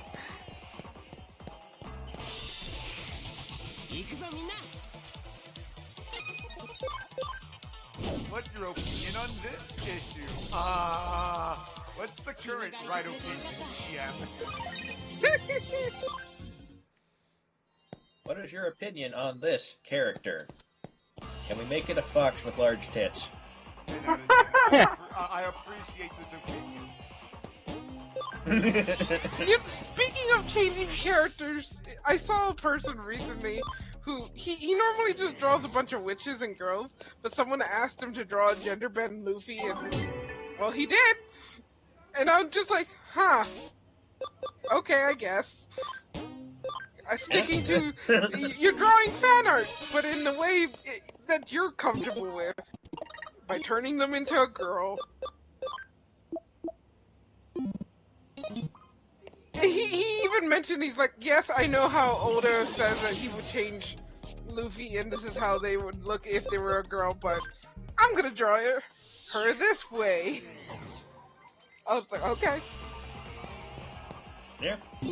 I mean, the one thing I will say about that was the whole, like, this is what they would look like if they were a girl. Oda, you have, like, 2 designs for women, really. Most of them are Nami, and the rest are Robin. Let's be honest. When you gender bend everyone, you just drew them as Nami. So when someone else comes along and they're like, here's my idea, I'm like, okay, that probably has more credence, because at least you tried.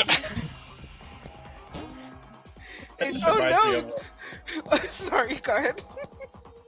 I was just like, reminds me of a Tumblr post where somebody was going over Don Bluth's drawing. And it's just like, he only knew how to draw one man, but darn if he didn't do it well. And then it shows, because it shows like the one dude from, I think it was like one of the, can't remember which movie it was, but the other one was the Anastasia, and the Dimitri Oh, dude. was it like Five Wolves Go West and stuff like that? Where it's like yeah, Five Wolves' father. But then he goes, to be fair, he knew how to draw two men, and he shows, and then goes to Fivel's dad and the other old dude from Anastasia. Yeah. Yeah, those are the two styles he did. It was either Prince Charming looking mofo or old DILF looking guy. Fair enough. What was I gonna say? God damn it. What were we talking before that? What was the conversation? Well, it was on the gender bent Luffy. And oh, right!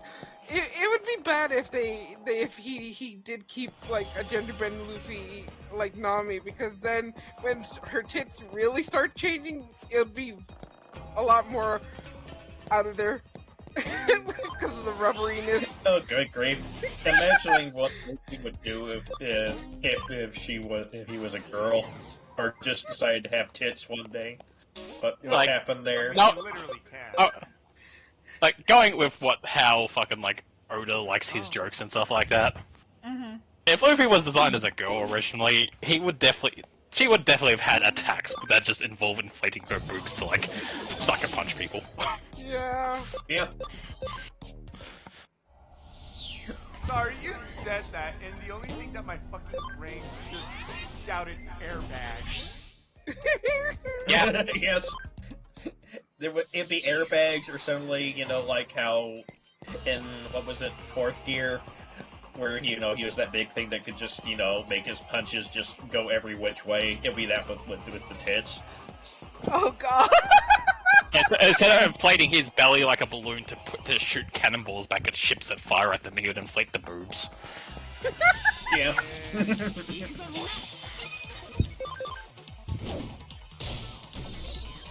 People would have had a lot of awakenings. Oh god, they wouldn't they? I hear that future. I'm curious by I that just future, remember- but I also hear it. Just the several different reaction things I've seen to that is just Johnny Bravo, I'm sickened but curious, and I think it was a clip from, Community, where the one guy's like, this better not awaken anything in me. I remember that. The other I'm one... curious to see the gender bend world of our thing, where not just a single character, but literally everything in media in real life is the opposite gender, because I feel like it would actually change actual plot lines. It's more than people think. Oh yeah. Probably, yeah. The one I think of the most, because someone did it, and it's stuck with me the most. If Dragon Ball was the opposite, Goku was a girl and stuff like that, Goten would never exist. Oh yeah. Because the whole thing of Goten was, Goku and Chi-Chi, they did the deed, Goku died, and then Chi-Chi eventually gave birth to Goten. But in that universe, Goku would be pregnant, but then die to Cell. There would be no Goten. Oh god! Yeah, holy shit. I feel like Gender Bent Goku would have... Where, Chi-Chi just blatantly flashes Goku for the Dragon Ball. Yeah, I feel like Gender Bent Goku would have had Gohan and then not want to go through that again. That or they do want to go through it again because it was the biggest fight of their life, pushing Gohan out. And they're like, oh, it was such a fight, I want to do that again to feel the adrenaline. It might have been that they had Go 10 earlier then. Oh god! But yeah, it's like, I would love to actually take the peek of, like, you know, what that world is, because I'd be so curious to look at media and see how it's changed, because, you know, essentially, you know, the gender things have changed, and therefore, you know, Yeah. I want to see what... I want to see Berserk, but if you know, Berserk was the fucking girl. Right. Oh no. I want to see the weird scene of, female Griffin trying to, you know, do the reverse rape in demon form. How the fuck does that work?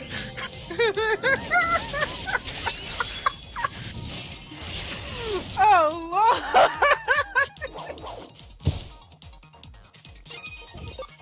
Vote TTS, please erase these mind images immediately. Nah, too bad. I'm here to continue putting horrible thoughts into my friends' minds. Do it. It's alright, I already got horrible thoughts in my mind. Look, I created Also, I can't- Union. Also, like I couldn't think of Guts' name, so I just called him Berserk, because, you know... I mean, I didn't want to end my thought train, so I just continued with it. Instead of stopping to try and actually think. We knew who you were talking about. It's not like we're talking about Kazan, the first Berserker. Fair enough.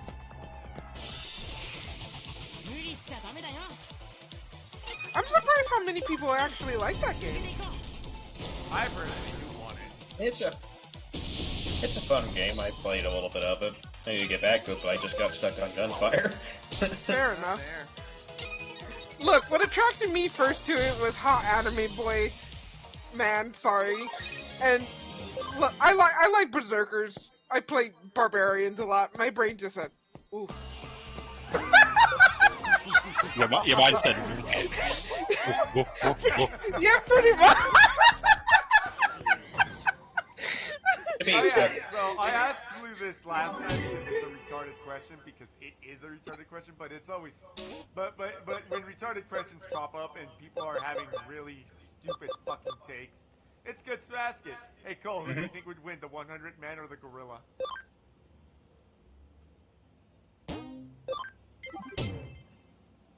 Well, darn, I do have to actually think about that one, because I have seen this conundrum, but I feel like if you could actually get 100 dudes to coordinate and unmask the gorilla, I feel like they could do a good job. My argument is just the gorilla would get tired before it kills the 100 guys, and therefore the remaining guys would beat the gorilla. Yeah, that's Exactly. Right. Like, you would lose a majority of the guys, but eventually the gorilla is not going to have the stamina to kill the 100 guys, and is eventually just going to be too tired, and then the rest will kick it to death. Plus, you know, it's just one... It is just one gorilla. But yeah. Yeah, it's just one gorilla. It's going to get overwhelmed by the fact that there are so many things coming at it, and instinct is going to tell it, this is not something I can win, and it's going to run, if it can. Like, if it's one guy after the other, the gorilla might not run away. But, you know, if it's in a room and then the door opens and 100 guys are standing there going, ah, and charge it, it's probably going to freak out and run away. Only when it's backed into a corner will it might actually fight, but even then, it probably thinks this is my fight for death. Yeah, you know, it's a much better scenario, because I think would actually make it a much more 50-50. Yeah. 100 guys and 2 gorillas. Yeah, that would be closer. Yeah. Like, two big adult male gorillas who, like, you know, possibly brothers, so they don't also just immediately turn on each other as soon as the thing starts.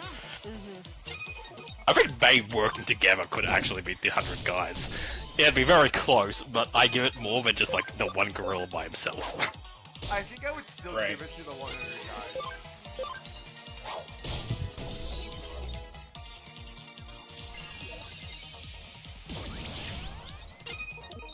Like I said, everyone I've seen who tries to, like, say that the gorilla wins and, like, gives reasons why, They always seem to overlook that the gorilla is going to get tired.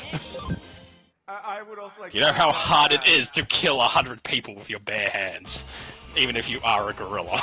I would also like to point out that, hey, there's this animal that fucking humanity wants dead. The animal will get tired within a few moments, and the human is still going. Humans are persistent predators. Humans are terrifying hunters.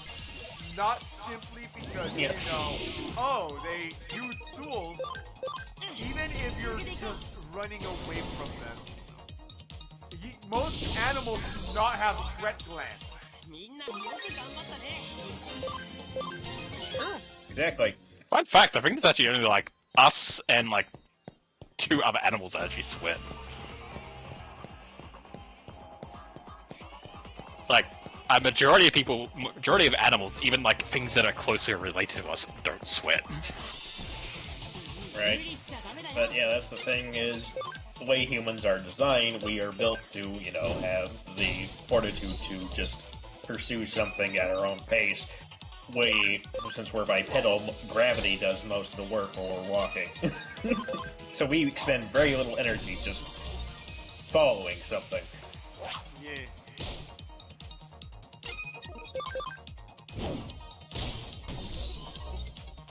Like humans were built for endurance. Maybe not for strength, but for endurance. They definitely were.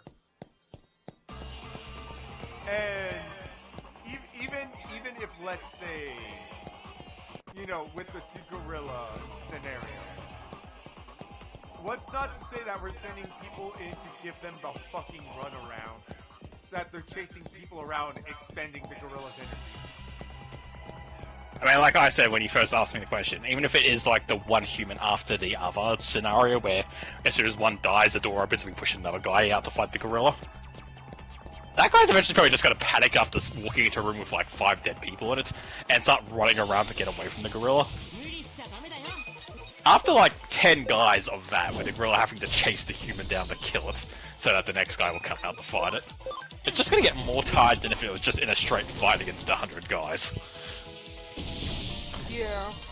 Like, standing there swinging your arms around is exhausting, but actively having to run after something so you can beat it to death, that is way more energy.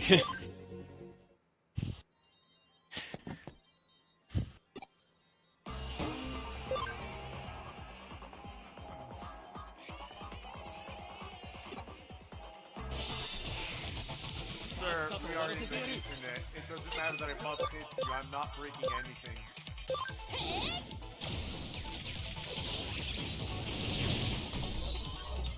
As I said, the one animal, like, one of the few animals I would say that could probably take on the 100 humans is something like a hippo, which is just too stoked up tank, essentially, for us to do much damage to it, even if it does get tired. Yeah. Perhaps a polar bear, too. Yeah, fucking, like, the actual fucking aggro bears, I'm willing to fucking give it to them. Yeah. Because there are bears that are just fucking cowards.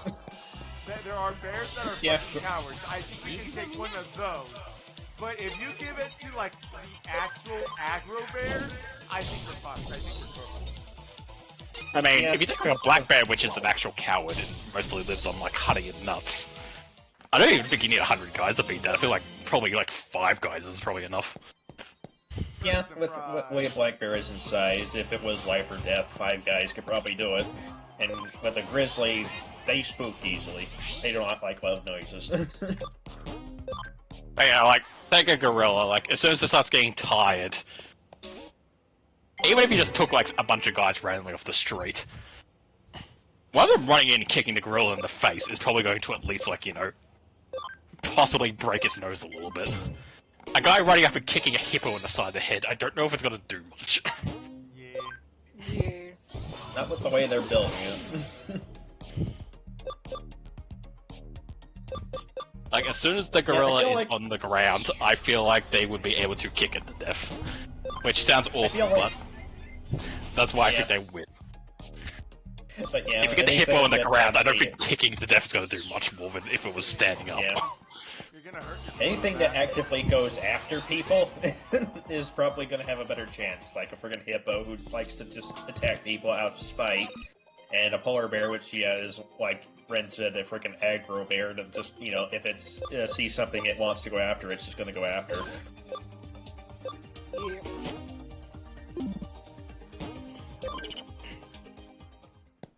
Like, even when you watch, like, two gorillas get into a fight, those fights don't last long. They're not really built to, like, you know, punch each other for hours on end. Which, you know. Fighting 100 guys is probably going to take an hour, if not more.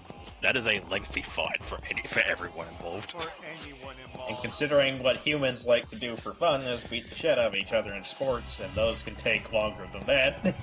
Yeah, considering that humans invented an entire sport around beating each other.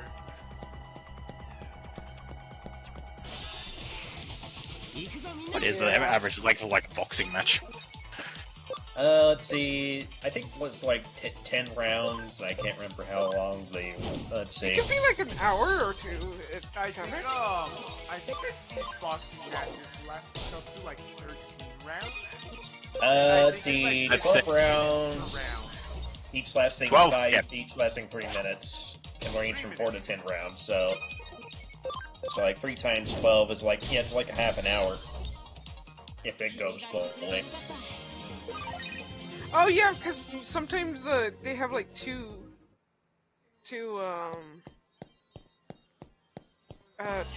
matches in one. Oh yeah. There's the pre-fight to warm up the crowd, and then there's the actual. And then the Title main match. event. Yep. Yep.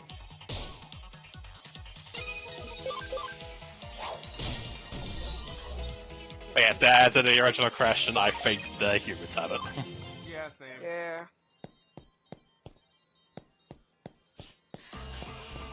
What if it's Donkey Kong? Donkey Kong I mean, lost if a it's little Donkey match. Kong, we lose. Yeah. If it's Donkey Kong, we lose hard because it's Donkey Kong and he has cartoon physics. Exactly. Donkey Kong lost a little match. That is my entire argument. I don't know if it's the correct argument, but it's my entire argument. Okay, but Little Mac is also- non-exactly human. Little Mac. Yeah, also Little has Mac cartoon isn't physics. exactly human. Little Mac punched a guy who was wearing a like manhole cover over his gut and was just fine. Like it didn't break his hand instantly. There.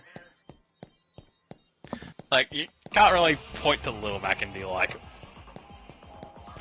"No, he's a regular guy." No, he's not.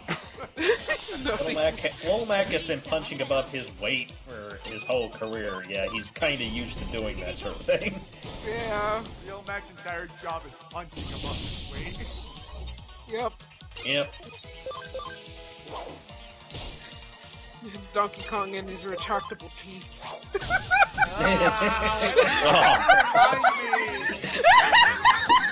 It's the one thing I like to bring up every now and then. so weird that they did that. It really is. You know what? To get us off that subject and get us back onto like something a little bit more normal. Uh-huh. Yeah. To stay on the topic, but also ask my favorite question lately that someone else has been watching ask a lot of people. You personally, what do you think is the largest animal you could take in a fist fight? Fist fight. Yeah, so no tools or anything, it's just you and like whatever animal you pick in like a boxing ring, for example. What's the largest animal you feel comfortable going up against? And That you're like, I think I could still win this. Yes, you have to win. Like, what is the animal that you think you could take in a fight and win? Oh, Something A the horse. size of a cat. I would not say a horse.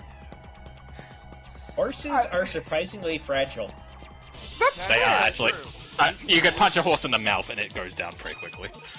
I guess a horse then. I don't think I would be able to take on a Because horse. as long as I'm not going yeah. anywhere near the back end of a horse, I'm pretty much fine. If I can just keep attacking it from the sides where it doesn't have an angle to really get at me, and even with it trying to bite, I could just get under it and sort of keep punching it in its very exposed throat. You know what? No, Fair that's enough. true. Cole has a very good point.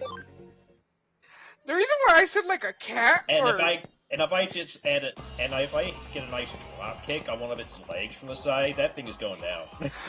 No, I have a better answer. I think a rabbit. Yeah, Yes, look, I know for a fact that I can defeat a rabbit. Let's see, the reason why I say like cat, maybe not, because cats have claws, they'll fuck me up. Rabbit, I just fall on top of it. I already know I can defeat a rabbit because I already know I can catch a rabbit.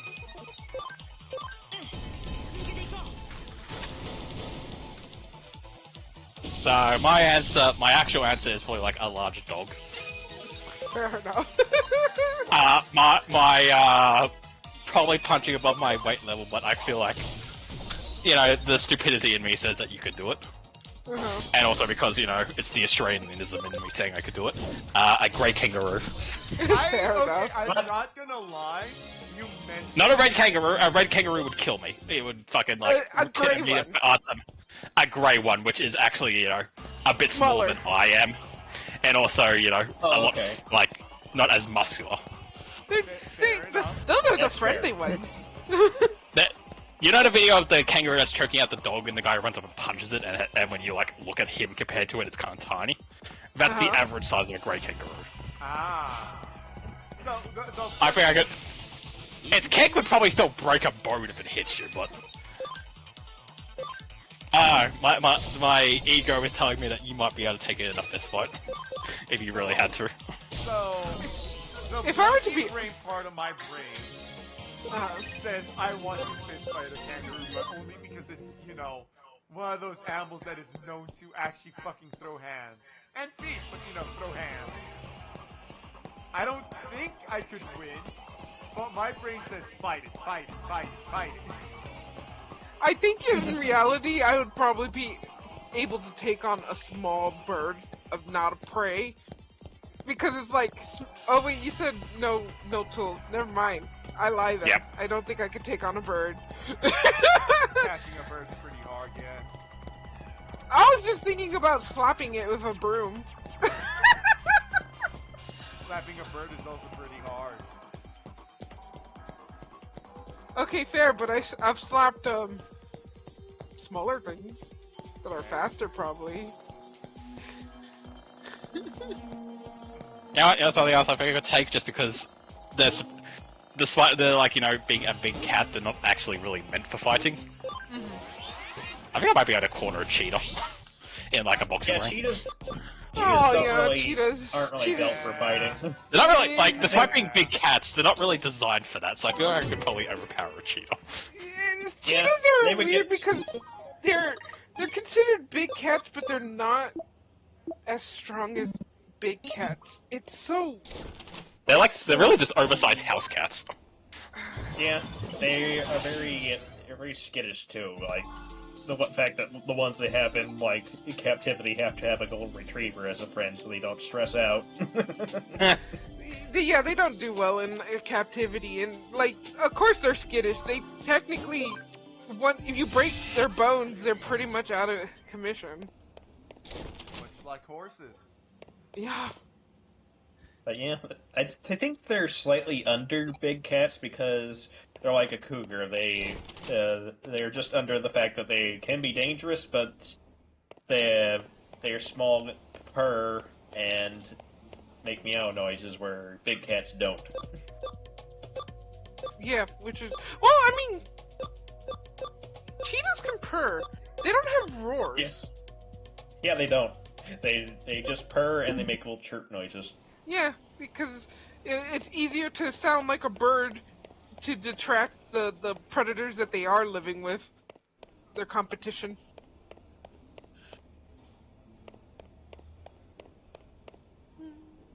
You know what? If I had, like, a respawn afterwards in case I did die, you know what, something I'd be interested to see? But once again, boxing ring scenario, so no water or anything. Me versus a walrus. a walrus. I think that'd just be a very interesting matchup because I don't know what I would do much against the walrus, but I know what the walrus would do against me, other than like trying to like gouge me for tusk. Fair enough. Yeah, I would say that that's going to be that's an interesting matchup. I'm not gonna lie. Like I feel like it's the opposite of the horse. You get behind it, and there's not much the walrus can do. Pretty much. I mean, yeah. it could try to roll over onto you. That is They true. are big and blubbery.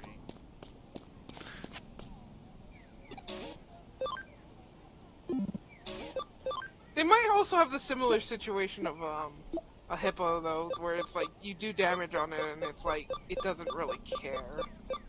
Yeah. Like I said, if I had a respawn afterwards in case it goes horribly wrong, that'd be my like. I want to just to see what would happen. Fair enough. That's my science experiment, like. Like if I were to try to fight a walrus, I would try to find a way to choke it out. It'd be kind of hard since he doesn't have a neck. Yeah. Yeah. Oh, so you're then putting your hands in the range of it to then stab you with its tusk. Yeah. Oh, sorry, excuse me. That just reminds me of a funny comic where a walrus is just looking at another one angrily while it has bandages on its chest, and it's just like, "Alright, I'm sorry I made your look on you." Ha!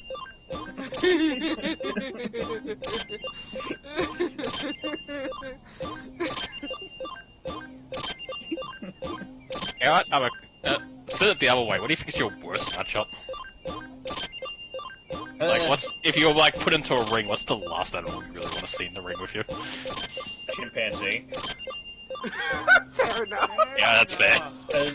Because you think a gorilla, I could probably just sit in the corner and, not look in its general direction, and it's not going to want to bother me. Chimps are sadistic.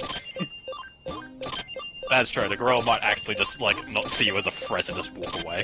From what I've heard, most gorillas tend to be pacifists. Yeah, as long as you do not openly challenge them, most of the time the gorilla is just going to maybe just, push you around a bit just to, let you know it's the boss. But it'll leave you alone. Act about like pretty much any primate that is on us. Everything we do is like something that's friendly. You do the opposite for like an ape. Actually, you do the opposite for most animals. Eye contact. Yeah, like is very do not bad like in nature. don't have eye contact. Don't smile. Uh-huh. Smiling's actually a challenge. Yeah, because you're showing teeth. Uh-huh. Even if you're not showing teeth, just the having your mouth in an upwards like It looks like They you're probably burning just your don't- fangs. Yeah, they just don't like that. Even if you don't actually have like your teeth showing, they just don't like it. Right.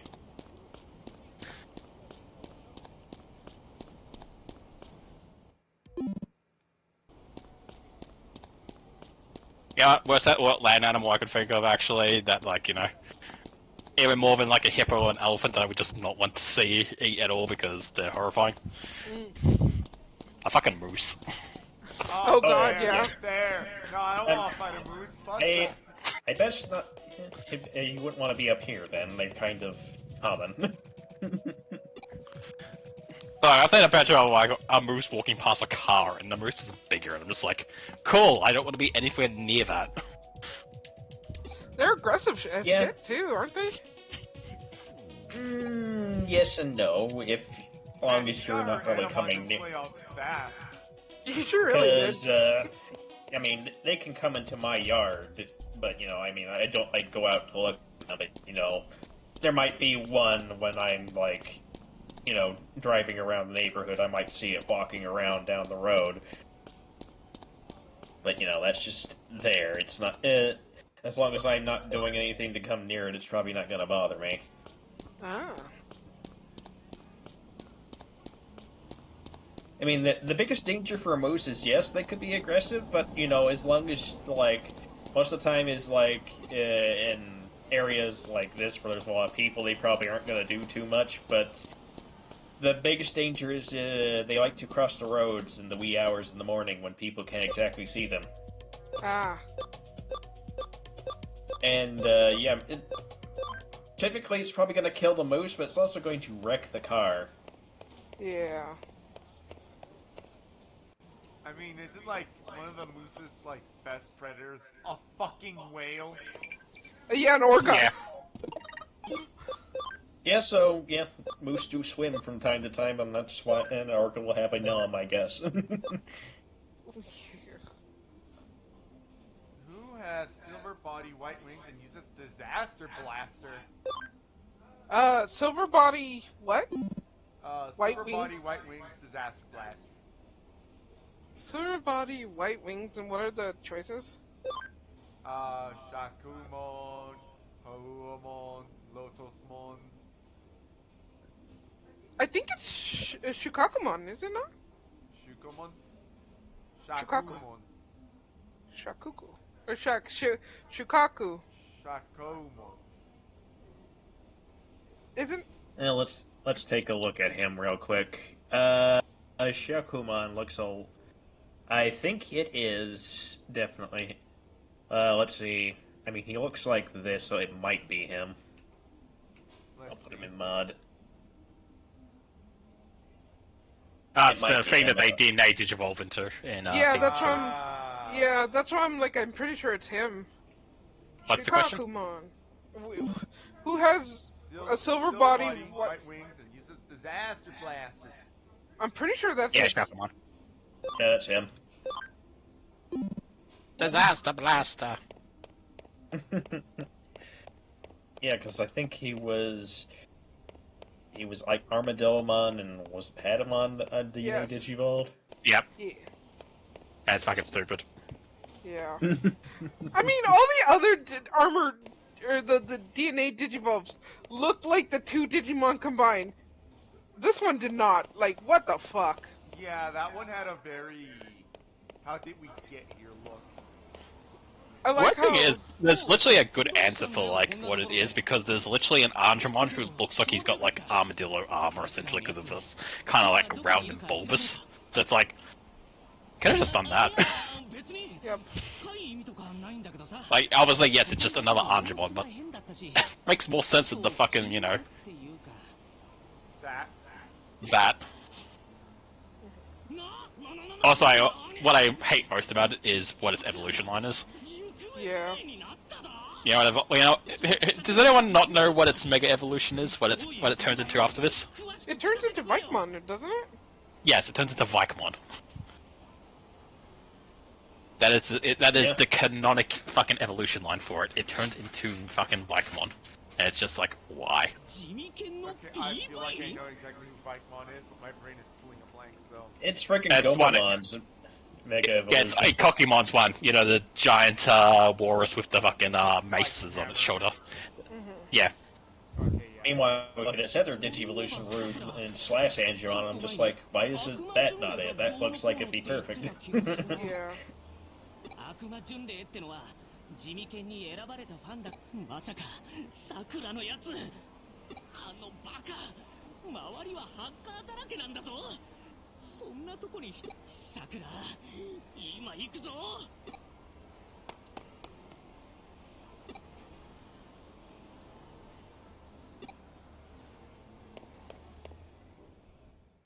Well, I'm glad she had a boyfriend to tell me what the fuck was up.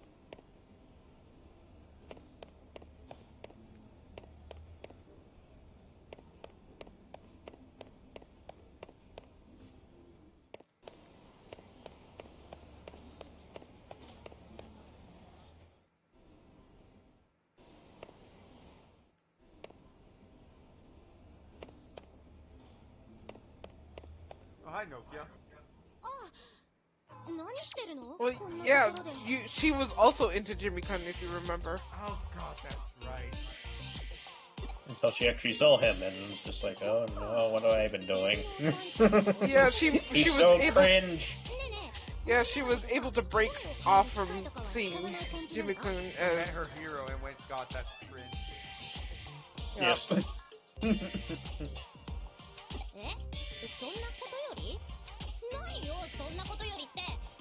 Look, it's my favorite musician. Oh no, he's an idiot.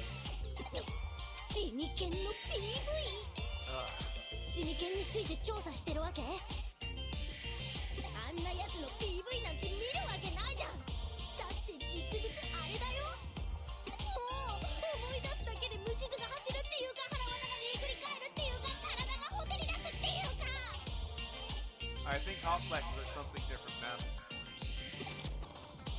You're too young to be getting hot flashes, ma'am. Yeah.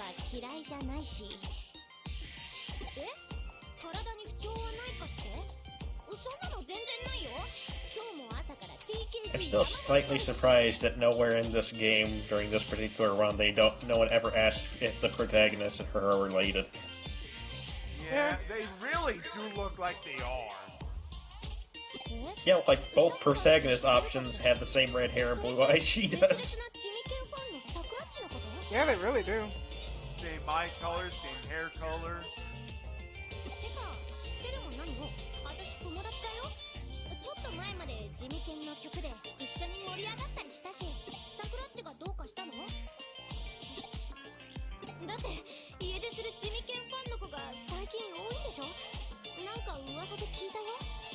Well, it's a good thing you know, because now you're helping. You're a character that stands out and doesn't look like a generic character.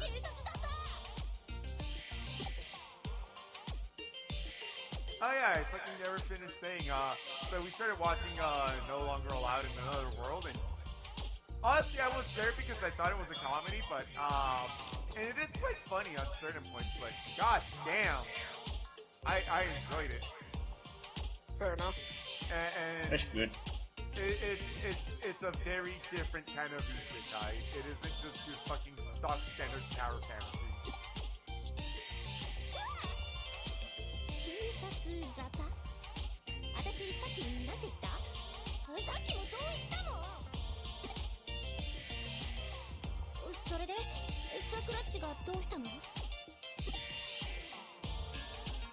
Yeah, look at this boy. I mean, that's not what fucking Patamon and Armadillo Monster turned into. God, that's fair. Yeah, no. That Yeah. So it's got a Clava Andromon. That would have made a lot more sense. Yes. Like, literally just an armored Andromon. Makes so much more sense. Yeah. Yeah.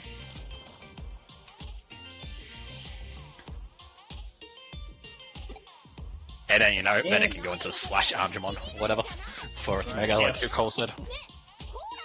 That's just the thing, though. It's just like I felt like for a lot of the main Digimon animes, everything that wasn't involving Agumon and Gabumon kind of was an afterthought.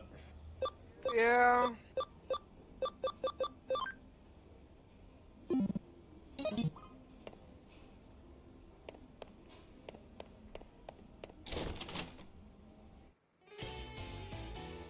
Like it wasn't until that later series where the rest of the crew finally got Mega Evolutions. Right. Like, I remember, because it was during the first series was still going, because I liked Tentomon at the time. Tentomon. So I had a Digimon the trading card game deck at the time, and I was like, I wonder when he's gonna become frickin' Hercules Kabuterimon. It's Never. like, he never Mega evolved. I'm just like, well darn, that's kind of disappointing. I was a Gabumon fan. I'm Understandable. Gabumon. Nice.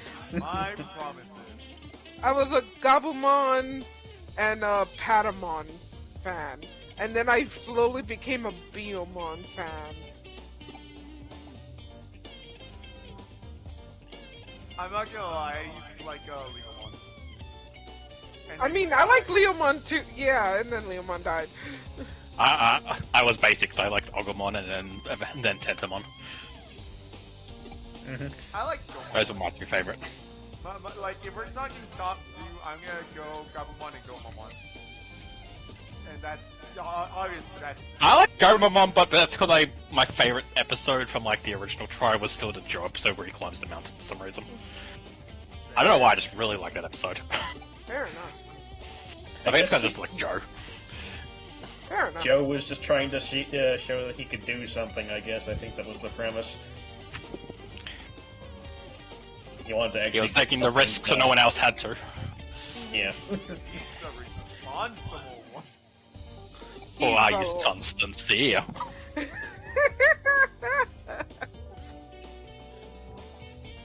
And then I think it was like in the second one, I thought Vmon was nice. I liked, in the second one I liked Hawkmon. Hawkmon was my favorite. And I liked Armadillo. I like Armadillomon until he evolved into his champion, and I was like, kinda don't like that. In the second one, I just kind of still liked Gatomon and Patamon. Yeah, I mean, yeah, I still like Patamon too. I never really vibed much with the new kids. Like, Ken eventually became cool when he became good, and I liked Wormmon and Stingmon. Yeah, fair enough. I don't know, they're 3 new kids, I just never really cared much for them. Right, I mean, it wasn't really the human characters, I just liked the I meant also like the kids and the Digimon. Patamon, Gatomon, Vmon, Hawkmon, Armadillomon. But yeah, just having to listen to things, just like I kind of prefer Wormmon's Japanese VA more. Just sounds cuter. Yeah, I'm not gonna lie, when it comes to V2, I kind of just stuck with the old 2. Yeah, and then when 3 came along, you know, Renamon's good. I didn't really awaken before that, so I didn't really vibe with her that much, but then but Gilomon was cute. I like Renamon and I like Terriermon. So, funny, Terriermon's cute too. In season 3, my first favorite one was Calamon, and then I ended up liking all of them, except for like, except for Gardramon and I mean, I like the edgy Digimon, but at the same time, when he turned into Justaimon, I was just like, eh. Yeah. Then I also liked Impmon. His evolution as a character was nice. Yeah. Impmon was great. Funny enough, when I first watched season 3, I didn't actually care much for Guilmon. Like, I thought his design was cool, but him being basically a giant baby obsessed with bread annoyed me to no end. Which is fair. I thought it was adorable, but honestly, you know, Impmon's motivations, especially at starting out, was just like, he didn't want to be around his kids because they were kind of trying to pull him apart half the time. So I love that reveal.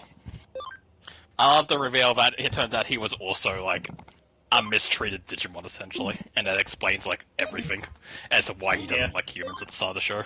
Yeah. But then Also, go on, sorry. I was just gonna say, after the whole Digimon World excursion, where it looks like they made up after the fact because they actually missed him. I mean, I'm still gonna say that the fucking him turning into Beelzemon when he's joining the fight at the end, and he fucking turns the toy gun into an actual gun is still the most hype moment. Yeah, when he becomes Beelzemon burst mode, Like him running out with the toy gun, just being like, what the fuck am I gonna do with a toy gun? I'm in out of my head. And the music slows down, and the animation slows down, and his foot goes from the one foot into the Beelzemon foot. It's like, clap, clap, clap, clap, clap, clap, clap. Yes, I love it. He's like, this may come in handy after all. It turns into a freaking gun. It's just like, perfect. I unfortunately never got to experience that because when I was watching it, I missed basically that half of like the season 3. Which made me sad. To be fair, that's the weaker half, so it doesn't matter too much. Fair enough! Yeah, fair. I mean, when they leave the digital world, it becomes really bad for a bit. Like, oh my god, the whole, like, the firewalls here in Tokyo, it's destroyed. And like, Kari's, or whoever it is, not Kari, fucking, Jerry is inside. Yeah, whatever her name is. Yeah, She's Reaper trapped thing, yeah. inside. It's like that part was probably the weakest part of season 3. Yeah, fair. I remember seeing the Digivolution, and then that was like the last thing my brain can remember. And that was like the parts that I liked the most, and then that's it. I didn't get much after that, and then season 4 was announced. And Yeah, I was I like, think oh, that's just Digivolution all over again. So I was like, cool, and then I never actually got to see it. Yeah, I just think when I first saw the first evolution, like with Gallantmon, my brain was just like, why did he get naked? Yeah. I'll be honest, Gallantmon was really... Yeah, I still don't like Gallantmon. I have grown to like Gallantmon because of his appearances in other things. I think his appearance in Right. season 3 is still pretty bad. I think Guilmon could have had a cooler evolution than being Gallantmon. Oh, you I see it. Like I can see Guilmon in Gallantmon's design, like the masks and the like radioactive shield and stuff like that. Yeah. But I think he could have had a cooler, more like traditional evolution. like his like the other Mega Evolution, Megadramon. Yeah.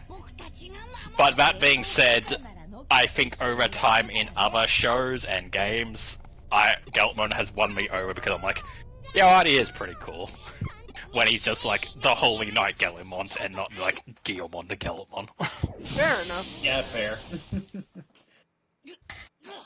I think all Yeah. the Holy Knights at one point in their appearances have won me over in some way by being either really cool heroes or really cool villains.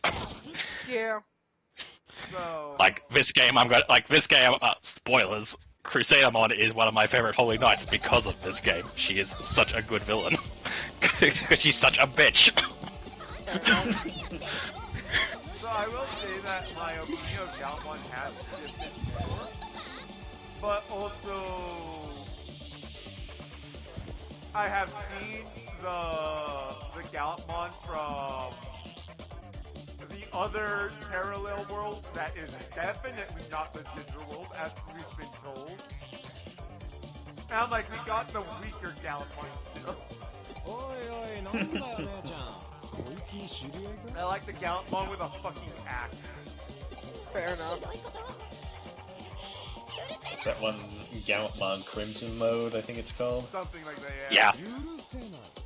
Yeah. Gallantmon Crimson Yeah. Knight or something like that. Yeah, Crimson mode, there it is.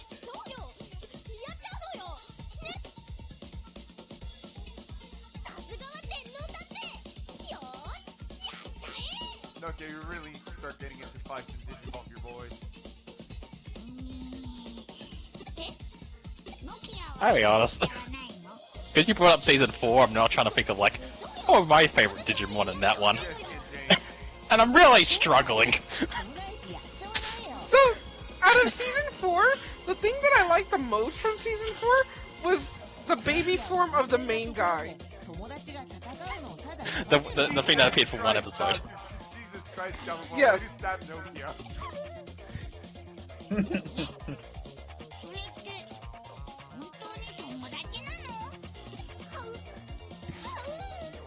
Man, they are stabbing her. Well, yes, they're giving her courage. You know, as the Digimon that they need to be to digivolve into something stronger. Like, I know I'm probably being like overly harsh on season 4, and it's mostly a meme at this point. At this point, But I it's am just really a group meme. But I am really struggling to think of, was there a design I actually really liked for any of the Digimon? And I'll be honest, all the human ones where they were like humans in cosplay kind of sucked. I like the little polar bear boy. But The polar bear was kind of my... He was cute. Yeah, I yeah. think that's the most I like about him. The only other one that I kind of semi-like, but it's for the wrong reason, is the bug, the electric bug man. And it's because he reminds me of, What's his face? of Stun from Bloody Roar. Oh, okay.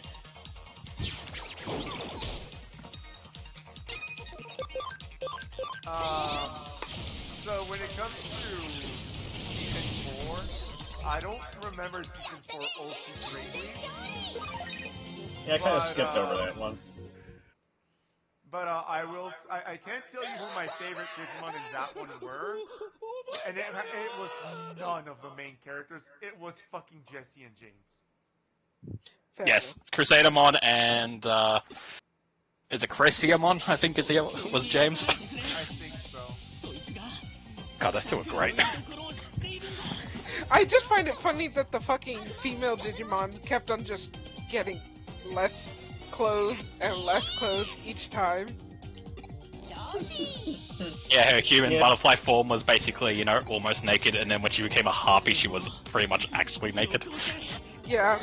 And then her big fight of the season was against Raremon, who was basically a naked nymph, and they kind of slap fist. I mean, if you guys want, and when I say you guys, I mean my friends, not the stream, because the stream will absolutely get shot down if I were to try it. I'm willing to rewatch fucking Digimon from season 1 all the way to the fucking most recent one with you guys. I don't know if I want to do that. Yeah, nah. That'd be a bit of a slog. Look, maybe bits and pieces from each season. Like that's a lot. That's like a lot. That's like a lot to sit down and watch. I mean, but also, here's the thing. I have the rose-tinted nostalgia glasses for a lot of it because I haven't watched it all in a long time, so I can cherry-pick things. But I also know in the back of my head it is telling me a lot of it sucked, and you don't want to rewatch it. Yeah, I feel like that is a thing, because it's like, I know that it's like, it's probably like, not as good as my brain says it is. Like, if I take the first one, Adventure, which is probably one of the better ones to rewatch, my mind tells me you're excited for Edamon because he's one of the funnest things. But I also very much remember that the entire Edamon saga up until the very end where they actually go and fight Edamon, is boring as shit. Yeah, I remember. Like, the monster of the week. It was a monster of the week where Edamon would send a new goon to fight them, and the goons were always fucking awful. I mean, the in this episode, a cruise ship shows up, and they fight a giant chicken. In this episode, Mr. Monagi from Karate Kid shows up as a pixie and teaches them kung fu. In this episode, Tai loses his mind, and everyone gets trapped in a soccer game as Greymon turns into a giant skeleton after being overfed. Oh, that's right! Yeah. Like, so much of it I remember, and I'm like, oh yeah, it's not going to be good, is it? Nope. There's but probably also is that we're so used to animes getting to the point quicker now. Digimon did take a while, yeah. Old animes, they drag. I mean, some of them were better at it than others, like Trigun, but yes. yeah. Oh yeah, no, yes. Like, here's the thing. Go ahead. You think about, like, modern day anime, and you're like, how many episodes are in a season? It's like 10 to 20. Mm-hmm. I'm pretty sure the original fucking Digimon Adventure Season 1 is going to be, like, double that, if not triple. Yeah. Around there, yeah.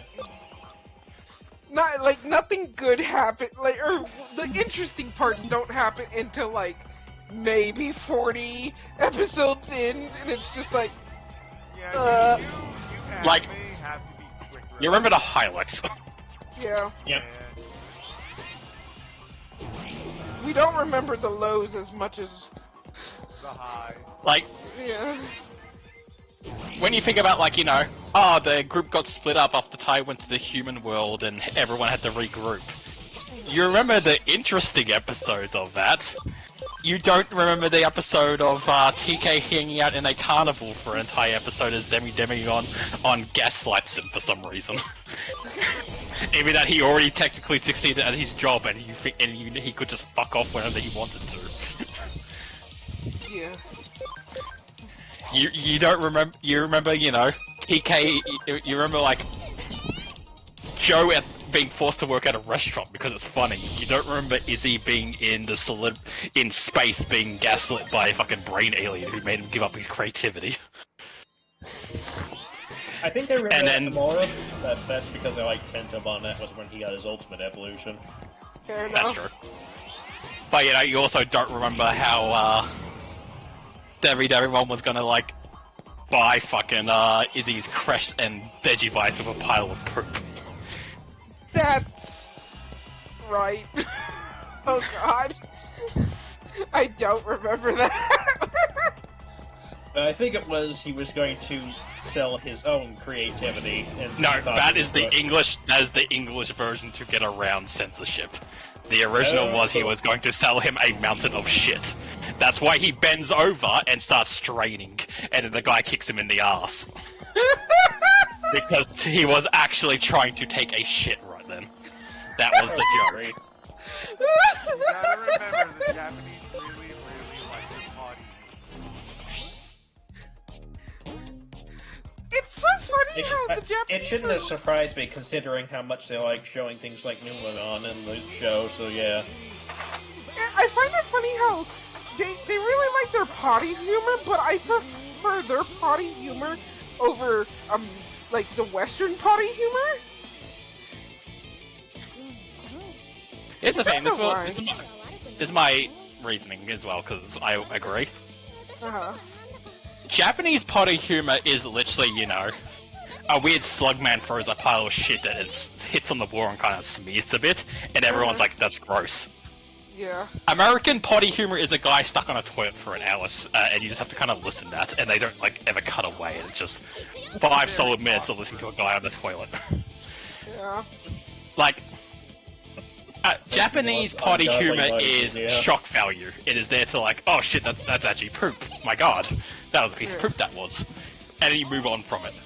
America, for some reason, you guys linger on it for fucking ages, and it just gets to the point where it's like, okay, not only am I bored now, but I'm uncomfortably bored. I was already uncomfortable, but you just made it, like, you made me click off. Or it happens every, like,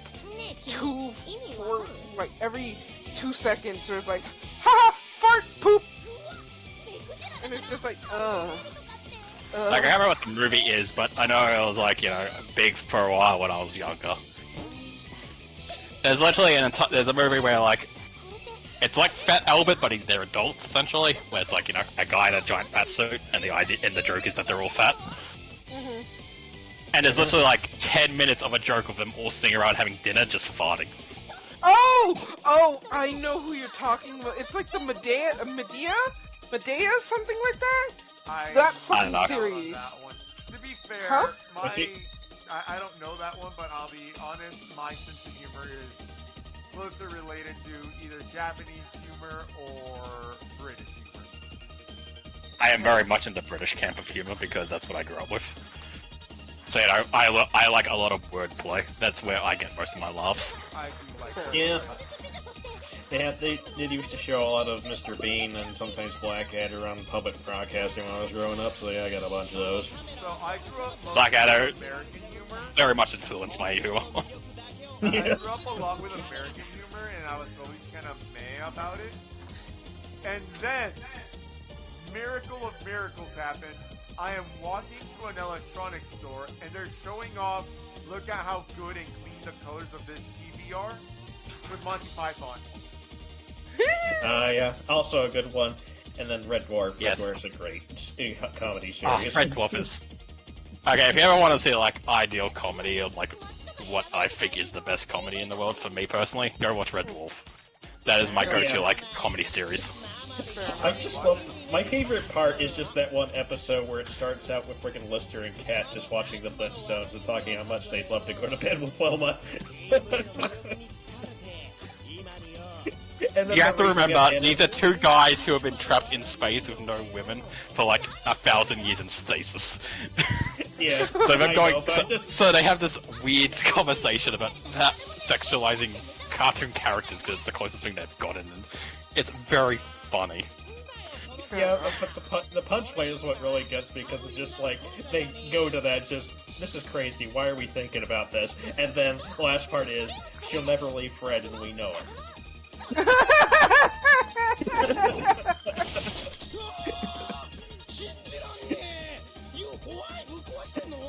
Or the other part was just like, what about Betty?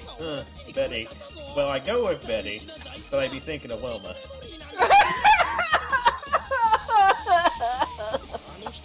Oh, that's funny. I like how this.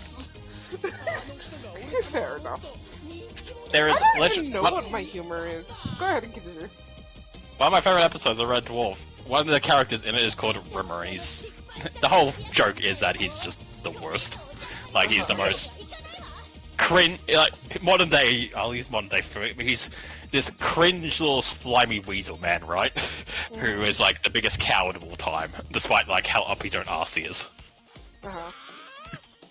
A guy from an alternate reality who is also Rimmer shows up, and he's the coolest guy ever, and is literally called Ace. And it's literally just like, wow, look how cool Rimmer is in this alternate reality of him. And at the end of it, the moral is, well, there are probably better versions of yourself out in the infinite reality, but there's probably worse versions of you, so, you know, you shouldn't feel too bad about it. And then at the credits, it's like, Ace went on to visit the other multiverse. There was not another worse version of Rimmer out there. Oh, he is the worst version. Oh, that's funny. I just think it's funny too. It's just like the literal reason why Ace was so much better than just the regular Rimmer is because he actually got held back a year in school, and that actually got him to clean up his act and sort of knuckle down. That's funny. Like, this is the pinnacle of Rimmer's character when he actually, you know, stops being a weasel and has actual character growth. So his whole life he's been like military, like raised, like his dad is an admiral in the military, or his brothers went off and became admirals and stuff like that. And you know, he's like a technician of like the low level who fixes like the plumbing on the spaceship.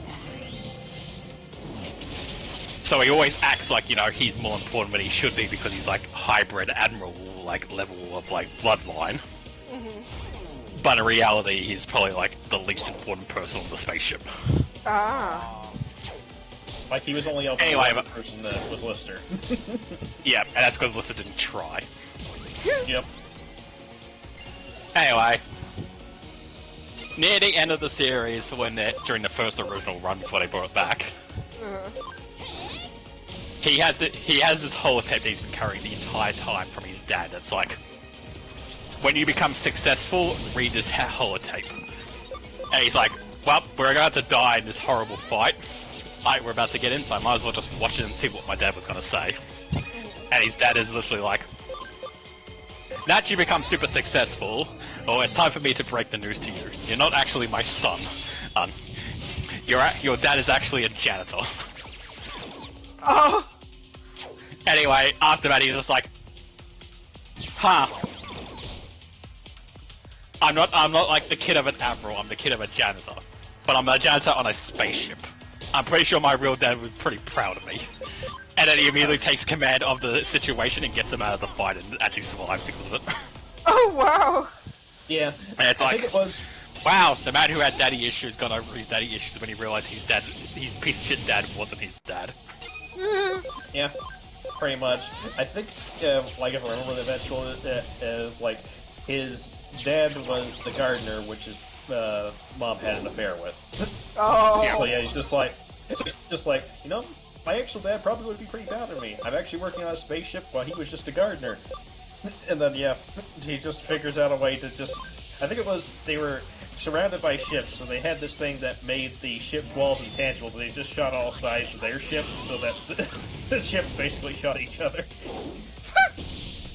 He basically portaled it, and it's like, wow, big brain move on that one actually, good job. Exactly. And it was the thing too, is just like that the rest of them thought it was a stupid idea, but since he actually had confidence now, he's just like, no, it will work. Just trust me on this. And it did. Fair enough. Like, the entire plot of Red Dwarf is literally... It has been 1,000 years, Lister has been in stasis, and all the humans are probably dead at this point. So he's the last human. Yeah, remember, He is now on a ship with himself, who is terrible, because he's like this basically like dropout loser who never tried at anything, and therefore he has like the worst job on the ship. And he just cruised through life, trying to now pilot a spaceship with his reluctant roommate, who is slightly above him in command, who is also another janitor, as a hologram. A mutated cat, who is now mutated to human levels, but was so, like, annoying and no one liked him, when all the other cats left the spaceship to find a better life, they purposely left him behind. Oh, damn! And essentially an outdated robot, which was created for this purpose of serving humans, and therefore has to say yes to everything. But he is an outdated model to the point where his entire model line actually got recalled, or within a few days of him being created, because no one liked them because they were so useless. Oh, wow.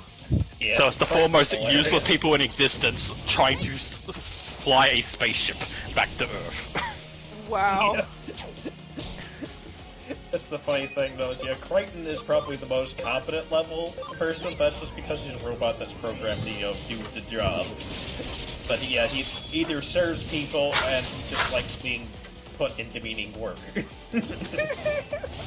Like, to show, like, how bad it is as well, the ship's onboard AI called Holly, who was designed to have an IQ of 10,000. Mm-hmm. Because he has been left alone for 1,000 years, the rest of the ship has been dead. He's actually gone insane, and even that he has an IQ of 10,000, he doesn't know anything anymore, because he's just been, the only person he's had in company is himself. Oh. Yeah, I was right. So he has space madness, essentially. Oh, and now everyone thinks he's lost the plot, because he actually has. Yeah. Oh, it's worse cabin fever. You don't die. Yeah, I mean, it's kind of pretty much, that's kind of pretty much how terrible it is. Like, if you think about it, he's a computer that's been running without a defragment or any sort of rest for about 1,000 years. Reminds me, I've been tracking my computer.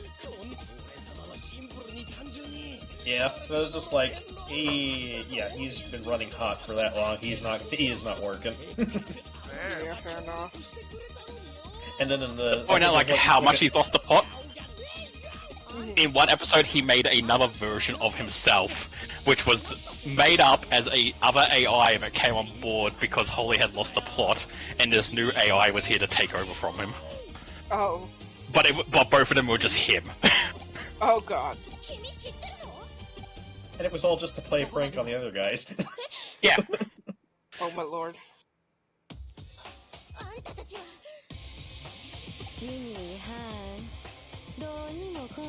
Is that the bee girl? Yeah, that's Beehive. Yep. Oh, Beehive. Yes. The totally lovesick girl. One that most likely has the Kansai accent, yeah. Yeah. Oh. Slapped him on the back of the head and he's gone. Jimmykin, right? Yeah. Yep. Oh, Nokia's gonna get better Digimon right now, isn't she? I mean, she was part of the fight for once in her life. Yeah, but I think the next fight is kind of you controlling her.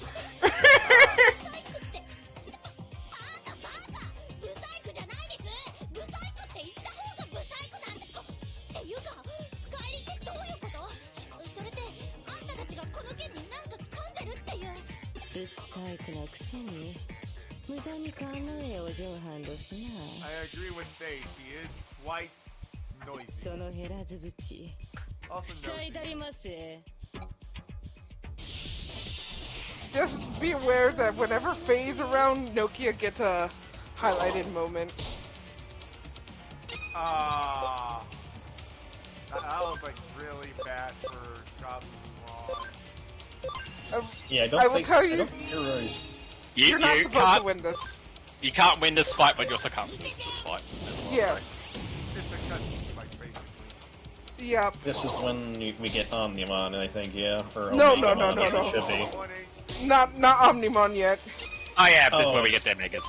Yeah. Oh yeah, this is where we get, more Greymon and Melgarumon, yeah, I forgot. Okay, Omnimon is I when... know I'm doing 0 damage. Please start targeting Alcon so that we can, move on. Stop targeting Gabumon. He can't die. There we go. Thank God. No, you wanted him to be targeted, because once one of them fainted, it moved on. Ah. へい、それくらいにしておけ。飽きまへん飽きまへん。こないなけど、この動物はアホ娘には He kinda doesn't want you to whoop her. やめろと言っている。それとも、君まで僕に逆らうのか。You surround yourself with awful people. They all fucking disobey you. ちゃいます。そんな。 I mean, わけあらへん。 it's because Hugo disobeys himself. あんたを裏切るわけ Somehow. あらへん。いけず、言わんといて。 Hugo's not true to himself. 今回のことは、僕の不始末だ。すまない。 Oh, so this might not be that moment, might be the next one. Yeah, it's when the moment you're thinking about is when all the groups are fighting each other.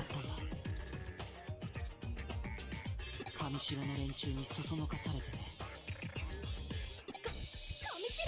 In that one special place. Yeah. 結局、あの男も上城の駒の一つに過ぎな You know い。 what's a really weird choice?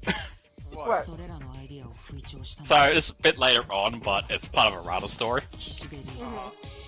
There's a point where it's like you go back to the place where his old hacker group was defeated by a Digimon, and it's like hyped up by literally every character being like, "Oh, it's the Dead Zone, the most powerful Digimon might be here," or something like that.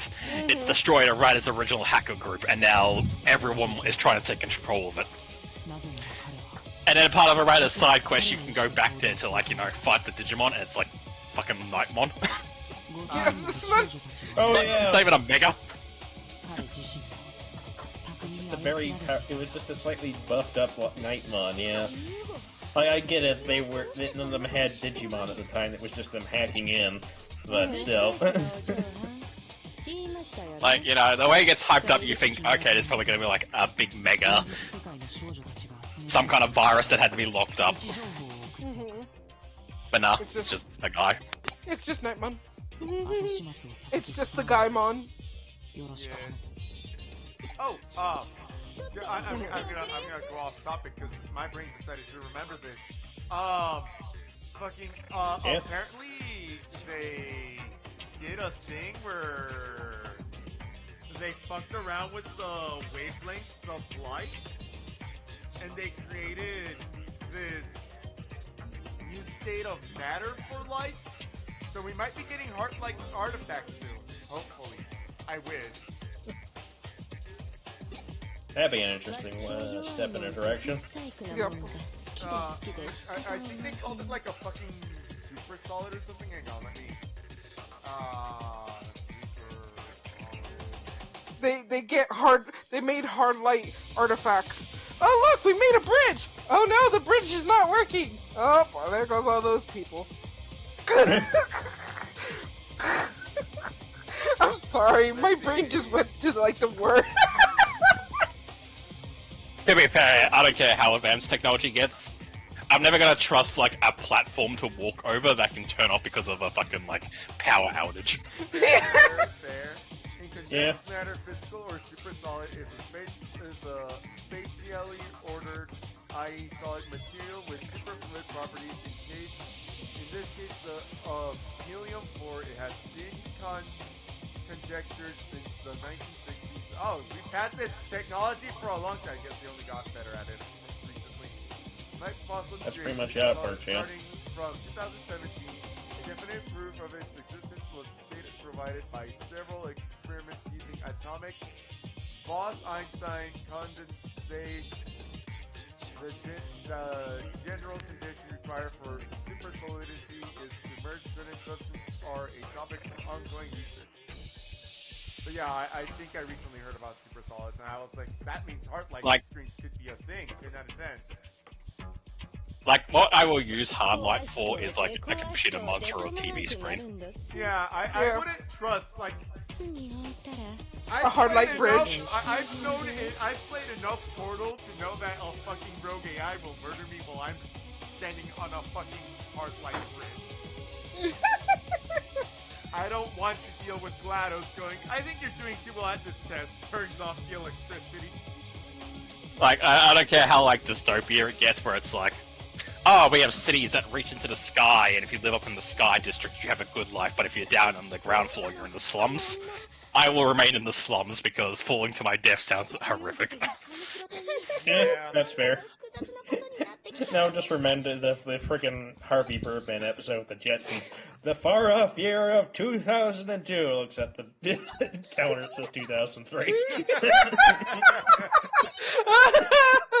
Oh yeah, that was fucking great. But yeah, when it comes to super solid, it's not fucking. If you tell me, well, we made a heart-like smartphone. Yes, I'm okay with this. Like, I will use anything that is, like, a device that, you know, already is a technology thing anyway, so I'm used to it having a power outage. But if you start using it in, like, building construction like that... I'm never stepping foot I know inside of that fucking building. I know for a fact, like, let's say my house is made of hard light. There's gonna be a time where I go to bed and wake up and it's gonna be like 8 o'clock at night and I'm like shivering because I'm so cold. I'm like, what's going on? And my house is just gone because the power went out. So I don't have any walls I don't have any walls or a roof anymore. I don't think that it would get that bad, but if it does get that bad, I am trusting only buildings that are made of fucking brick and mortar. Thank you very much. Yeah. Instead of having to make glass for our windows anymore, we just have hard light. No. So any power outage and someone can jump through the nail of a giant hole in the side of my house. Gotcha. Not even a power outage. EMP. Actually, that would. See, I'm not too worried about EMPs because, let's be honest, how many people are actually walking around with EMPs in their fucking pocket? Fair enough. Okay, Yeah, no, true. here's the thing. I agree with you. How many people would be walking with EMPs in their pocket? But here's the second thing. If Heartlight became a thing that replaces Windows, I completely believe that some people would walk around with EMPs in their pockets for an easy target. That is fair. But I that's the think thing, that- I EMPs are think usually if- caused by a nuclear reaction most of the time. You fuck up a microwave. Like the amount. Yeah, that's one thing I can do it. The amount Look. of things that fuck up electricity is really high. Like, the reason I always go to, well, I've been going to power outage is because that's something that's common with my house, is that if we have too many, like, things on at a time, it short circuits the house.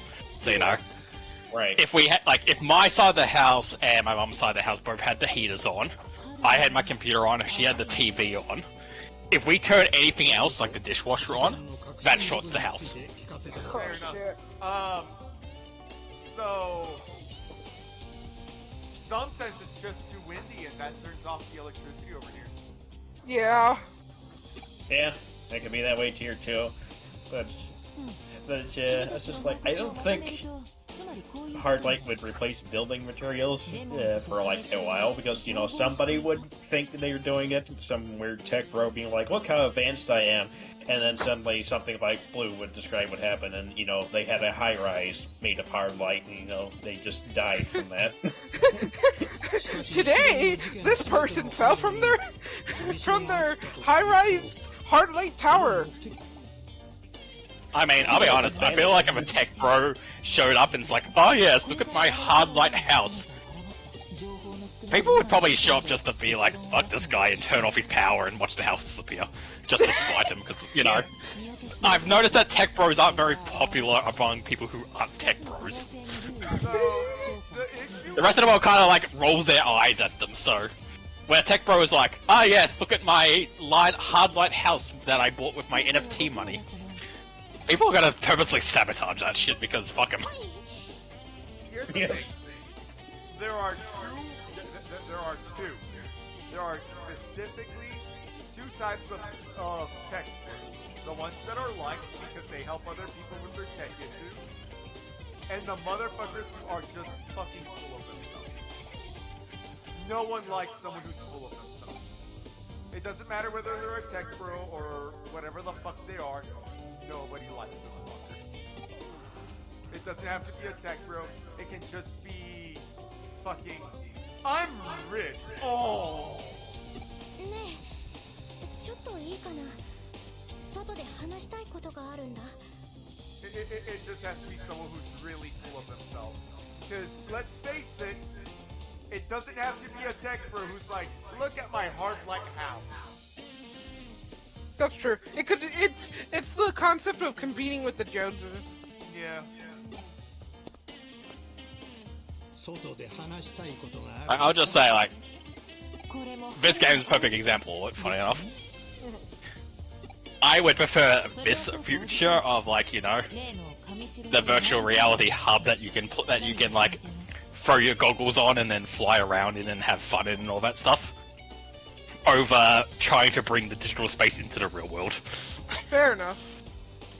Exactly. Like, trying to take things that aren't real and put them into the real world through, like, advanced technology feels like there's so much more possible error than it is for, you know, to eventually develop a proper, like, headset that you can wear that allows you to experience the digital space in the digital space.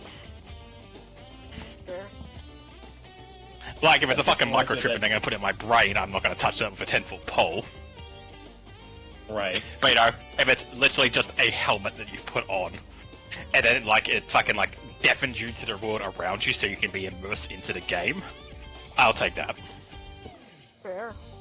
That just reminds me of that dumb thing where some idiot in a military contractor position just decided, you know what, I'm gonna make an actual thing like Sword Art Online and have a headset that if you lose the game, it will kill you. It kills you. And, you know, just like, everyone's just like, why though? Because it was just like a virtual reality headset with several shaped charges into it that were designed to go off if a person loses the game while wearing it. I'm just like, why would you make this?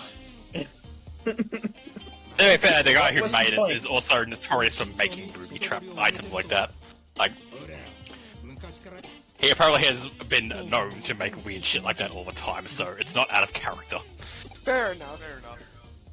I know that I saw a thing, I'm not sure how real it was, it sounds fake, but there was a furry who's like, day who the fuck knows what, of trying to make a fucking, thing that helps fucking VR sense my emotions, so I can emote with the fucking ears for my model.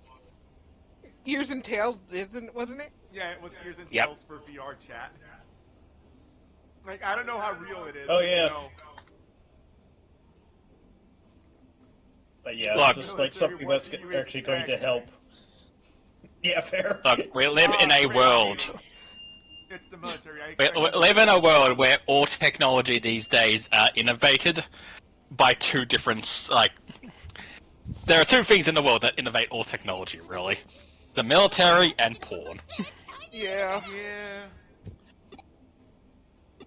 Someone is going to eventually make, you know, chat fucking, like, VR chat work really well and be able to, like, you know, emote perfectly with your body to make tails and everything else move. Not because, you know, it's a fun hobby they did it, but because so they can have sex with their digital girlfriend.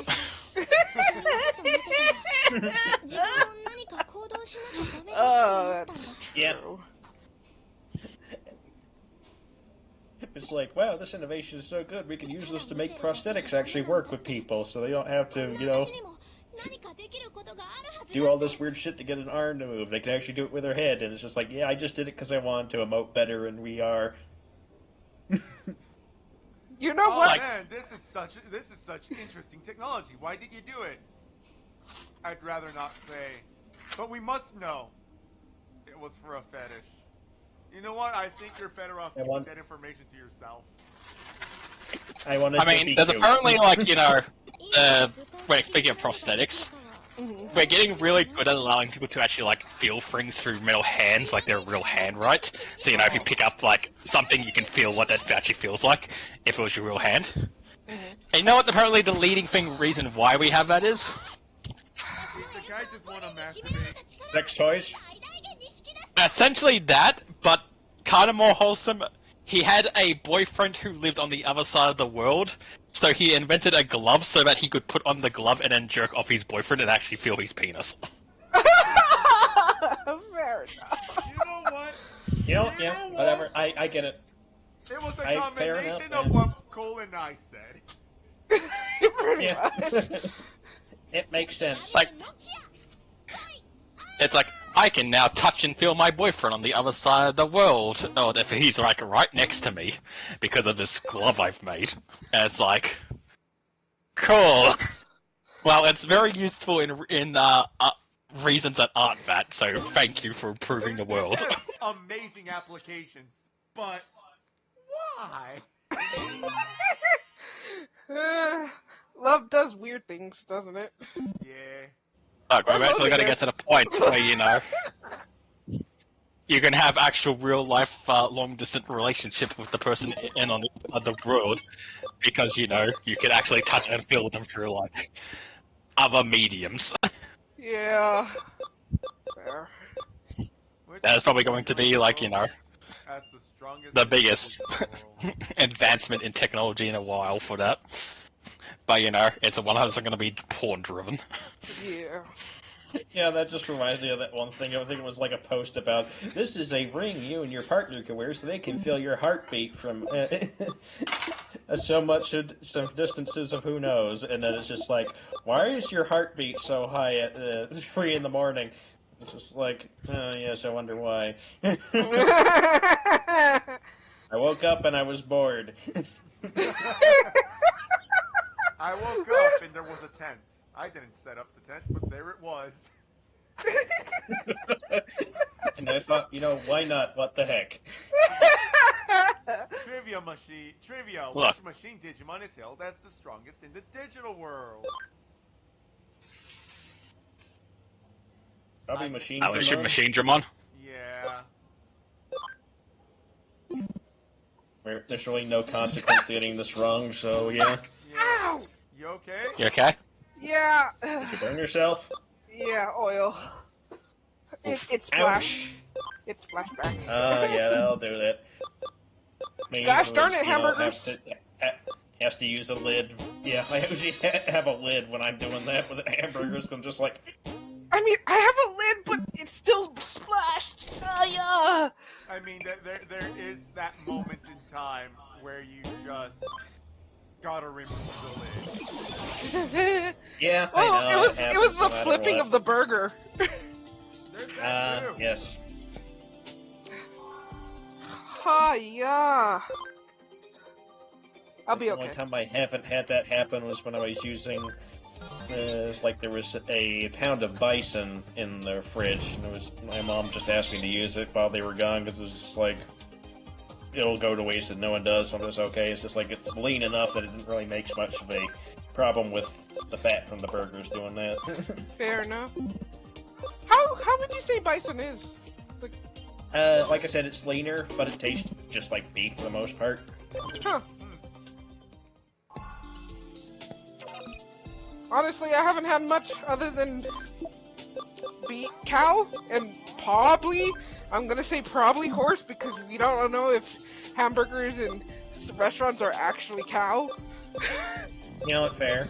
But yeah, it's just like, with bison, is like, it is going to be leaner because that thing is it's mostly muscle. Fair enough. If you want a really, surprisingly lean meat source, and honestly, I think ethically it would actually be a really good thing to swap to from cow. Kangaroo meat is actually really good. So you've said. It is. It's really good. Kangaroo is really good. It's very, lean and not very fatty. But what makes it really good is, unlike a cow, kangaroos are probably better sourced to be farmed because they breed faster, they grow faster and all that. they don't produce a methane gas when they fart like a cow does. Fair. And also they have padded feet rather than hooves, so they don't tear up the ground when they move around. So you can then use that ground to do other things as well. Fair enough. That's fair. Like cows and sheep and stuff who have hooves ruin the land that they're on because they have hooves and tear up the grass and everything as they walk. Yeah, they Meaning you can't use that ground for anything else other than fucking like herding cows essentially. pretty much. Kangaroos, because one, they hop so they're barely touching the ground anyway when they move, but their feet are padded, they don't disturb the ground, so you can probably do other things with that ground. Fair enough. I thought. Obviously, I'm not saying, you know, you grow grain on the ground, because that's you can't get both out of that, but Yeah. you can probably cultivate grasses there. Which is, you know, far superior than just a mudland that the sheep live in. Right. I thought that the hooves were like used to, yes, dig up the dirt, but I thought that was good for, you know, when you're trying to. It might depend cross. on where it is.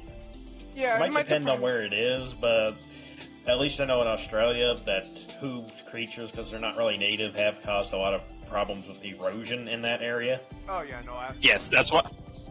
No, because here's the thing: Australia's not technically meant to be a giant desert like it looks. We kind of cause that as humans because we cut down all the trees. As we do. We're actually meant to have a lot more forests, but also our big open areas are meant to be grasslands. But we've destroyed a lot of those grasslands because of cows and horses and sheep. Ah. I think something. And you know, as Cole said, here, erosion. too. Yeah. I'm so annoyed that we can't kill the deer. Because every time we start killing them, someone gets upset about it. And so it's like, They're an invasive these things species. shouldn't be here. Please just get rid of them. I don't care if it's the fucking PETA Society being like, they're animals, or fucking like big game hunters being like, but if we get rid of them, we can't hunt them next year. Find something else to hunt. Yeah. They're an invasive Go hunt kangaroos. species. They fucking Hey, literally for breed goodness like sakes. rabbits because of what we do. It's probably a good thing Right. you go hunt some kangaroos occasionally because they keep overpopulating and then we have to cull them every few years. That's the whole thing that goes with your why they should just have that as a big meat production thing. One, someone can make rich off of that. It's just like, because you always get too many because of how much they breed. Literally, if you just We started have doing fucked that in kangaroos Australia- because of how their reproduction system works. They are designed to have kids really quickly because they're only meant to have kids when there's a water supply next to them. So when the rain season comes in and we get big water, they have a bunch of kids really quickly, so that when the drought then rolls in shortly afterwards, they can survive long enough with a big population that will dwindle over time to then make it to the next rain season. Because we have introduced things like dams and rivers and stuff that are man-made, there's water everywhere. So now they are having kids all the time, all year round. So they are just literally sprouting up like rabbits. And they don't know how to slow down their population. No, because they got brains the size of walnuts. They're not meant to think. We are fucking them in like a really bad way. And I think the most ethical reason to fix that is to turn them into our cattle. We should be eating them rather than having cows. Yeah, I mean, Fair I was gonna that's right at say, the corner of the meat market. I mean, it would be a different meat market because it's kind of not a viable option for places that aren't Australia. Well, I mean, I'm just saying, I mean- exports alone, because of how we can store things these days, they could do a lot with that. True. I mean, we sold our trees to California. I don't know why we can't sell kangaroo proppers to California as well. You guys seem to get along with that. Ah, yes. Exploding trees. Always fun. I'm sure a population of large marsupial creatures that can travel very quickly across the ground and rapidly grow when there's lots of water won't cause too much havoc on your country. Introducing words what to are that essentially there. just giant rabbits to America won't cause too much lasting issue, I'm sure. Oh, I'm sure. They It won't. probably would in some way or another, but at least at least we'd actually would start, having people cull them down as much as possible, because heck, in Florida, of how much iguanas are an invasive species, they have an actual bounty on them, and people actually eat them. Iguanas? I know there's also a python in Florida. That's, yeah, pythons too. Look, I'm just saying, we drop a bunch of tree kangaroos into, like, Florida and stuff. We go into, like, the rocky areas and drop a bunch of wallabies. And then we go into your Great Open Plains area and drop a bunch of red kangaroos. It'll be very funny, I promise. Okay, I agree that it would be funny. But the chaos is the exact reason why it would be funny. I know what's gonna happen. It'll be hilarious. Like, think of, like, you go to Florida and everyone's like, you have to be careful of, like, the crocodiles and the snakes and everything. We've got a lot of weird, like, reptilian wildlife.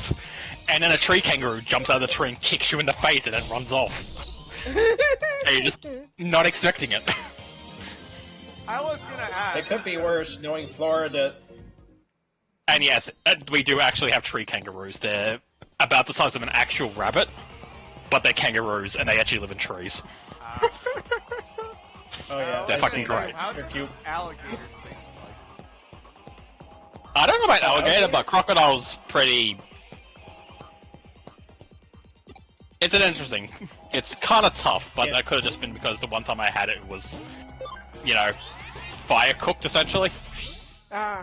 Charred. For me, I have had gator. It's like fishy chicken, I would say. Yeah, that's probably it's similar. It's got a fishy taste to it, but as I said, the one time I've had it, it was cooked over an actual fire, like a campfire. But yeah, knowing Florida, before they would get kangaroos, some idiot would introduce cassowaries. Oh god. It's Florida. I do not doubt that someone would be stupid. Let's see. That's a good picture. It's just like, oh yes, we thought about that, but no, we decided we wanted to bring in the actual living raptors. Oh, look at how cute it is. Oh, that is adorable. Oh yeah. Like I said, the little... Oh, that's a good one. He's so cute. He's so French-shaped. Hang on. Yeah. And now I'm just, now I'm looking at the kangaroo, it's just like, oh, I've seen that as a furry character. That fur pattern, I'm just like, that was porn. Oh, it is French-shaped. I like French-shaped things. Oh, that is very French-shaped. Yeah.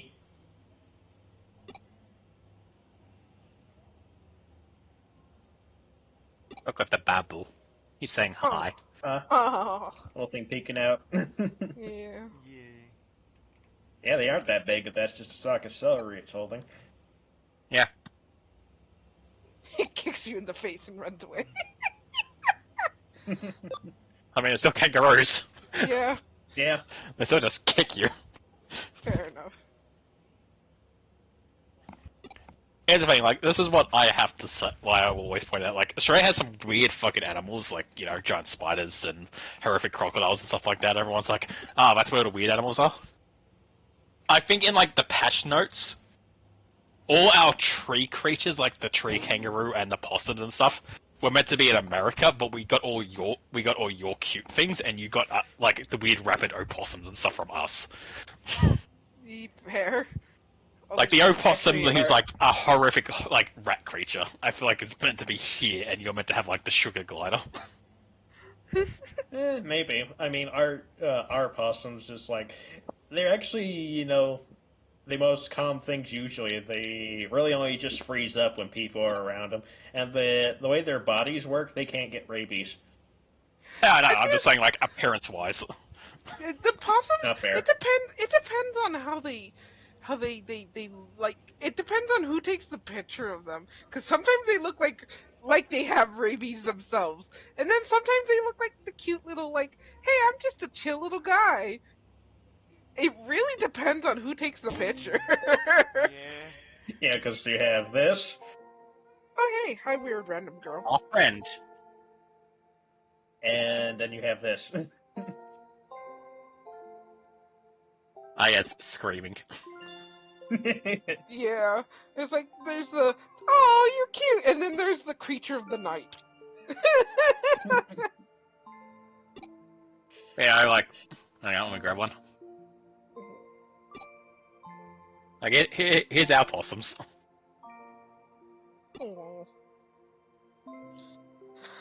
That makes me think of like the American badger and the European badger. European badgers are so cute. They're so cute. Oh yeah. And then we got the honey badger. they don't Well, care. no, Africa has the honey badger. We just have the American badger. What does the American badger look like then?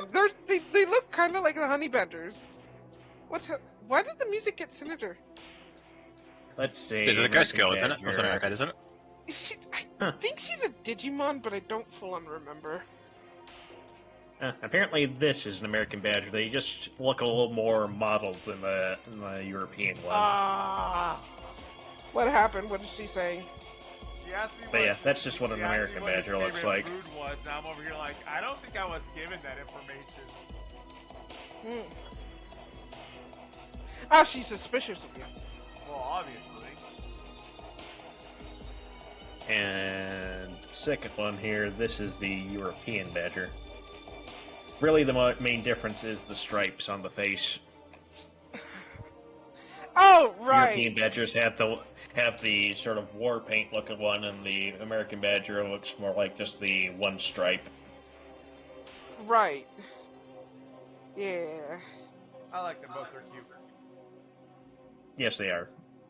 And then the honey badger just looks terrifying. Honey badger don't give shit.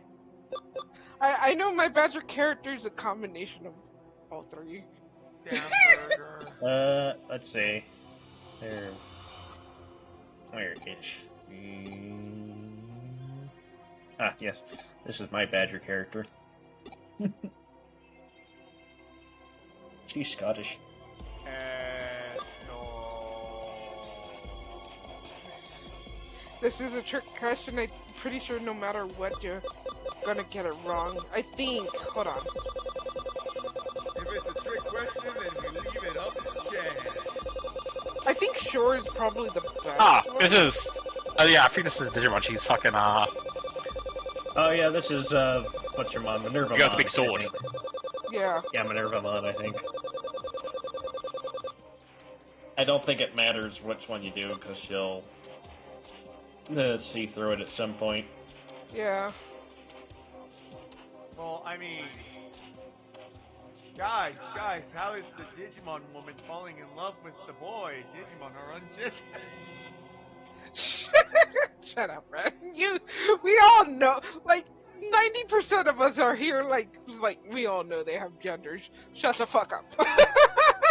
Yeah, literally one season out of all of them that had the like, they don't have genders, and then from that point on they suddenly did. No, here's my fucking favorite part, because even in that one fucking season, like, oh yeah, this Digimon really likes this human, it's still a fucking thing, it's never not happened. Yeah.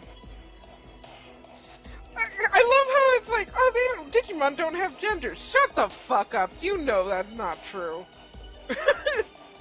Like, they say it in the episode, she's literally like, technically Digimon don't have genders, and then I'm like, well, you must be a girl anyway, because look how good you look. Right? I fucking love the word technically.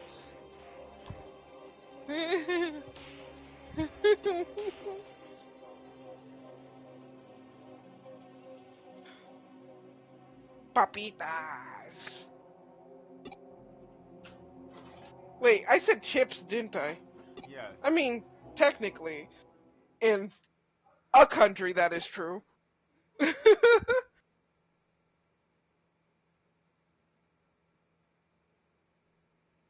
I like her sword. It's impractical. Oh yes, Minerva Mon.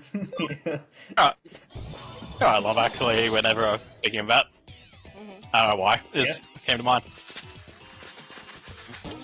I still love when people who don't really understand Digimon or know what Digimon are always do the comparison of like, why would you ever want a Digimon when you can have something like a Pokemon on, like, you can have, like, a cool dragon like a Charizard. Why would you ever want a Digimon? It's like, you already cool dragons are in Digimon. Right. Yeah, it's just like, look at my Okay, cool I could have a Charizard dragon Charizard, then. or I could have a dragon that's literally made up of 20 guns. Yeah, that too, but it's just like, I have a giant dragon with my Gigantamax Charizard. Oh yeah, and this is Examon. He is literally an exabyte of data. You can have a Charizard, or you can have a dragon Digimon that can actually carry and fly you around. Yes. Right?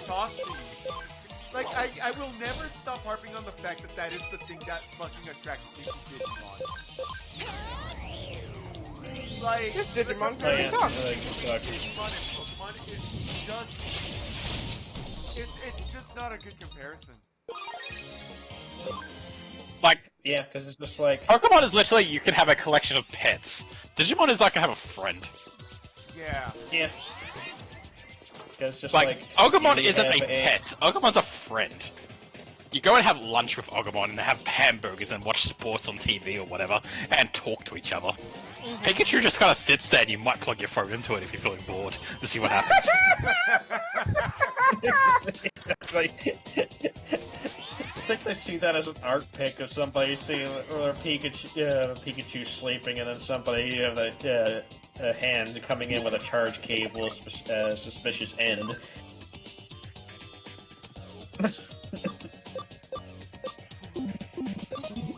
But yeah, it's just like I could have Pikachu, who is going to make noises at me until I understand what it wants me to do with it.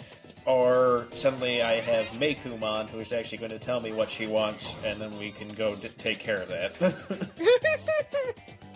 I mean, depends which Meikumon you get, because if you get the anime one, she may not tell you what's wrong, and she just expected to know how to fix her.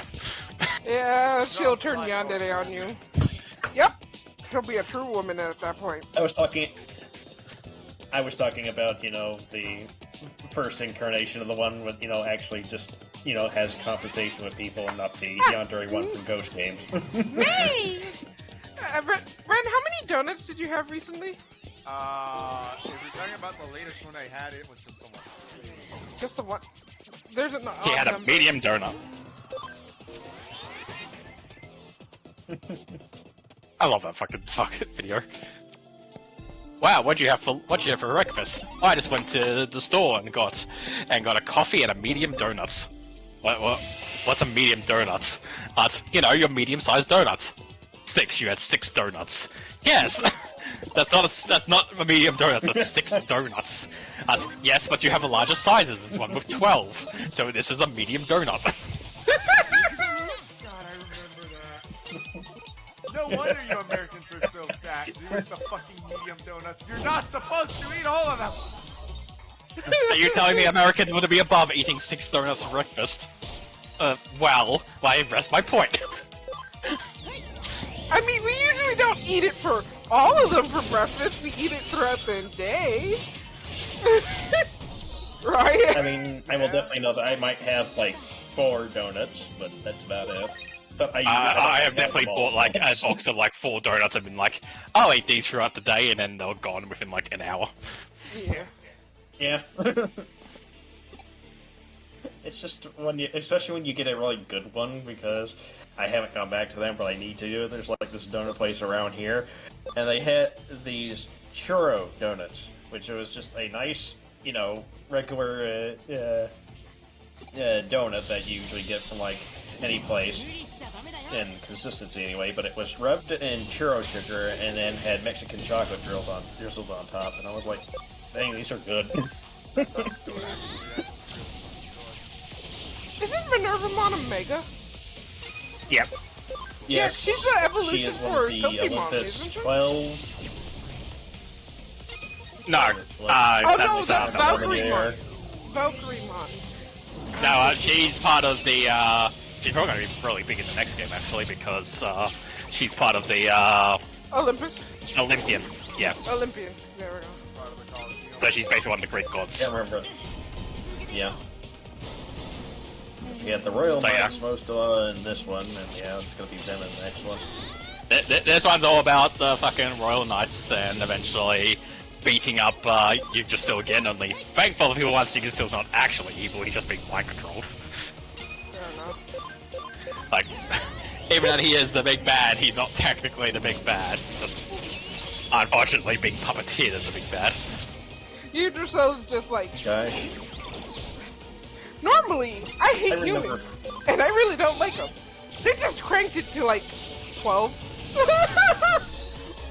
Yeah, like, I just remember that my first encounter with Yggdrasil was, it was friggin' Data Squad, because I've been out of Digimon for a while and just came back to that, because I'm just like, oh, they got a Punch Dog Digimon, since I like Lucario, maybe I'll watch this for a little bit, and then they get to that part, I'm just like, I was confused because they're just like, people aren't going to understand Yggdrasil even though it is Norse, so we'll just call him King Drazel. And I'm just like, what is this supposed to be? King Drazel. So, if they had just said Yggdrasil, I would make more sense to me about how this works. But that is literally like King, what? It's literally like one of the two fucking like hard drives essentially that runs the digital world. Yeah. Right. Like, homeostasis is the motherboard, I believe, and Yggdrasil is basically like the server, I believe is how it is. Ah. It's just like, I I'm like familiar this with .hack, so I know about Yggdrasil. Look, I just want the ending where, I just want the Thank you. story where fucking Yggdrasil isn't just the go-to bad guy, and it's like, it's simple, but just flipped on its head, where Yggdrasil and the Royal Knights are here to help, and homeostasis is like the bad guy, because she's taken her like weird fucking like obsession of like, you know, everything being controlled and purified a little too far. Right. We'll figure out the last one with the next band. Like, Yggdrasil's whole thing is independence. He wants Digimon to be independent and sees humans as a weakness. That's why he tends to be the villain. Mm-hmm. Where homeostasis' whole thing of like balance and like everything should be in harmony. I want them to take that to a like everything should be in harmony. Humans and Digimon should be one. And it's just like, oh no. Ma'am, please calm down. No. And it's like, Like, and she's still like, please don't get me kicked off. I'm just, basically, you're just saying, yeah, you can say, but you're at a 10, take it down to at least a 5, 7 at most.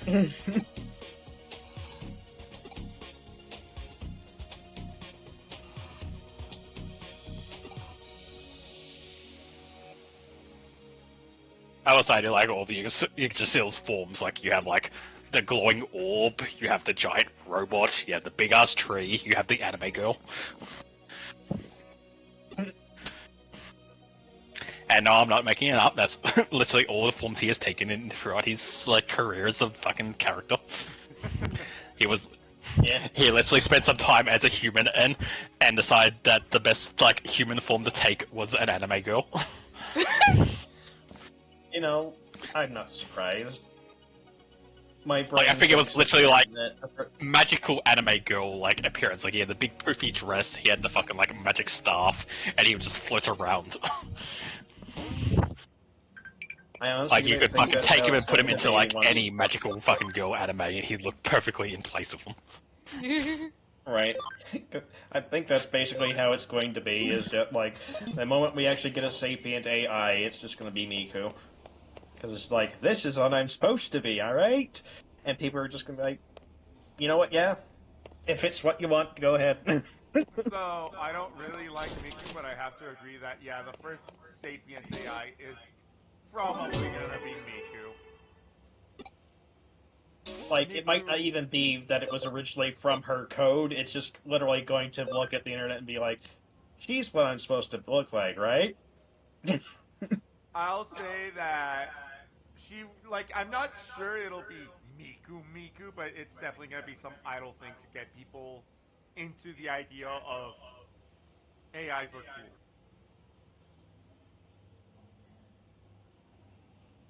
cool. So something like there. I mean, they have that one dude Beetle's doing with his character Nero. Yeah. Yeah, it could be Neuro too. Like Foxtrot said. Yeah.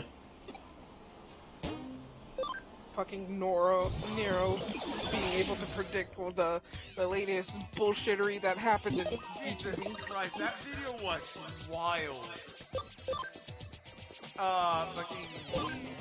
In March, Hero had a Collab. a collab with Cinder, and God, it was like she was stabbing at Cinder so fucking hard. Like a fucking. That used to be a thing with Nero liking to. It seems that she seems to like to roast the other VTubers. Like I saw what she did when she had a look at frickin' Bao's room. To be fair, I agree with Nero about Bao. What the fuck, Bao? Yeah. I know Bao lives like a frickin' pack rat. God damn it.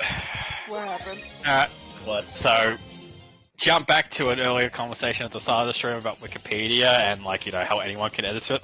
Uh-huh. Someone's edited the Australian thing about the current election. Uh-huh. It's very funny because it's very true. Go Oh. on. So it's like, the current results of the Australian election, and the running candidates were Mr. Magoo from Popeye, and Lord Voldemort from Harry Potter. It's like, yeah, the friendly old man and his dog versus Wizard Hitler. That was pretty much what was going on. And surprise to no one, Wizard Hitler lost really bad and also lost his own district that he was running in. So he's not even on the council anymore. Good for you guys.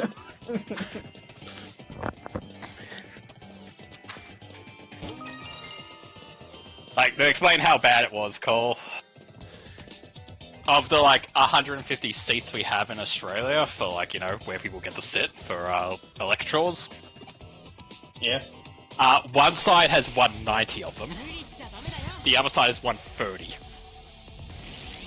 Oh, yeah. So, you know, they don't even have half of the other side's half.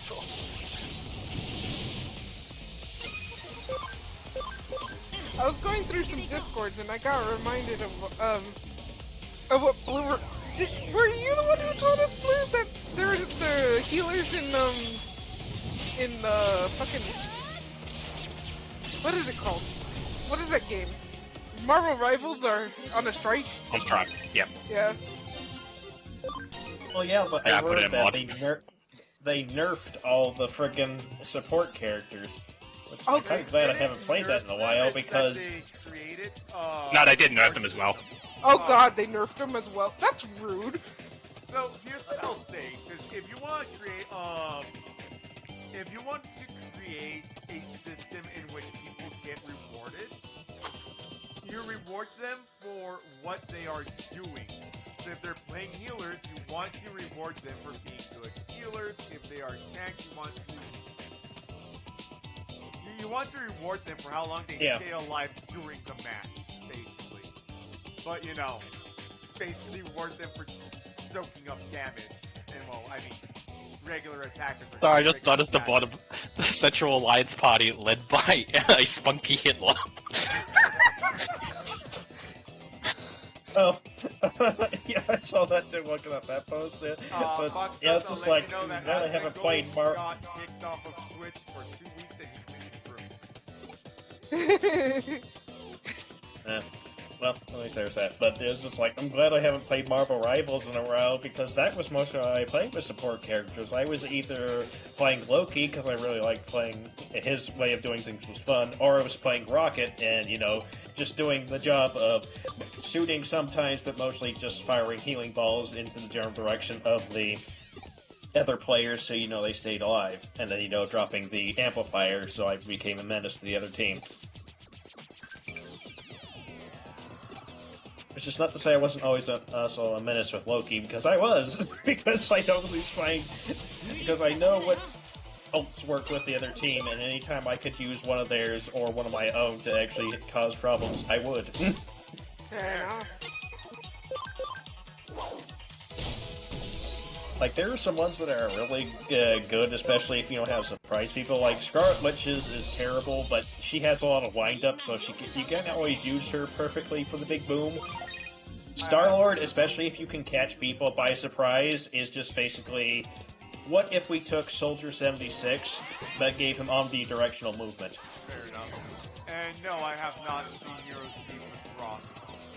We know of Neuro more in passing than actual. Like, I'll occasionally watch clips of Nero, and Nero, you know, roasting the fuck out of someone. Yeah, we sort of just picked them up in passing, like, with a lot of VTubers.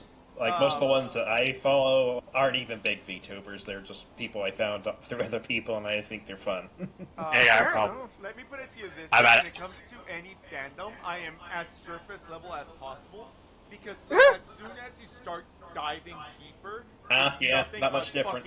It's nothing but fucking drama, and I do not care to get into fucking drama. Right. Yeah, That's funny. there's also explained the purchase a bit more as well. Wow, those original images really do, like, you know, those other images really do kind of just... Wow! That is literally Mr. Magoo and fucking Lord Bolton. What the fuck? They actually... And there you go, like and Sheriff Woody. What the fuck? What the actual fuck?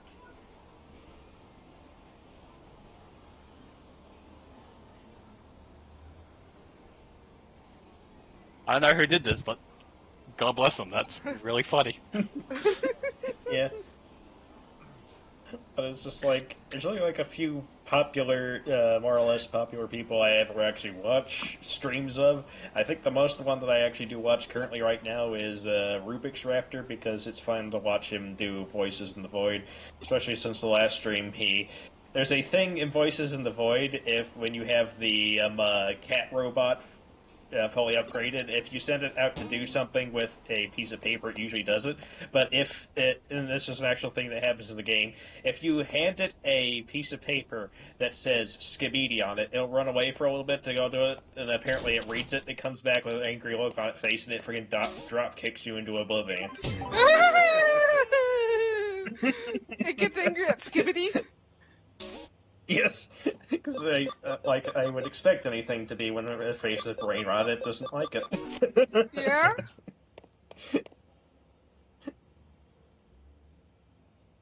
But it was funny to see that live, because I think I saw Alt post a gif of it once in the shitposting channel. I'm just like, that's a funny meme.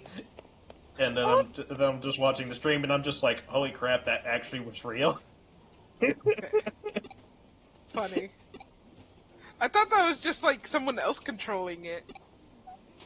I didn't realize that was just an AI. All I can think of is, what the fuck was that one, Will and Grace or something like that? Where you play as a fucking third party to a person's, like, really dysfunctional marriage. Oh, that. And you just kind of gotta make sure that, you know, you try to fix the relationship, and it's really hard to fix the relationship, but your safe word is melon. Melon. As soon as you say melon, you get kicked out of the house.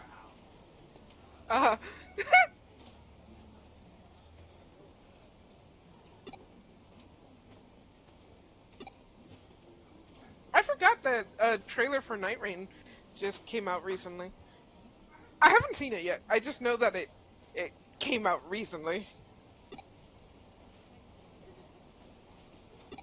Oh. Well, congratulations, friends. The food is ready. Heyo.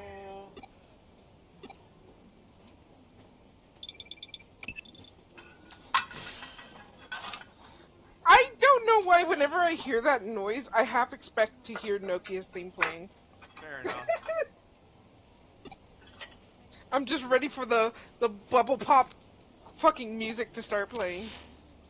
Bubble pop. You can't tell me that's not how you describe her fucking music. I'm gonna have to listen to it. I mean, yeah, this Beep, beep, beep, beep, beep. Sorry. Go ahead. yeah, it does sound like something that's like I expect an idol to run out on stage. Yeah. Mm-hmm. Yeah. She does look like a freaking VTuber. The closest thing to a VTuber before I actually saw VTuber. Oh no, the cheese! The sad part is just like looking at Kyoko here too. It's like she looks like stuff I think I've seen Zentreya wearing sometimes. Ah. I'm so angry. I opened up the cheese packet and they decided to all fall out. Yeah, cheese packets do that. Not usually. What do you use for cheese on your burgers? You use American cheese? I like American cheese. Yeah, fair. I usually use pepper jack. I like pepper jack, I'm not gonna lie.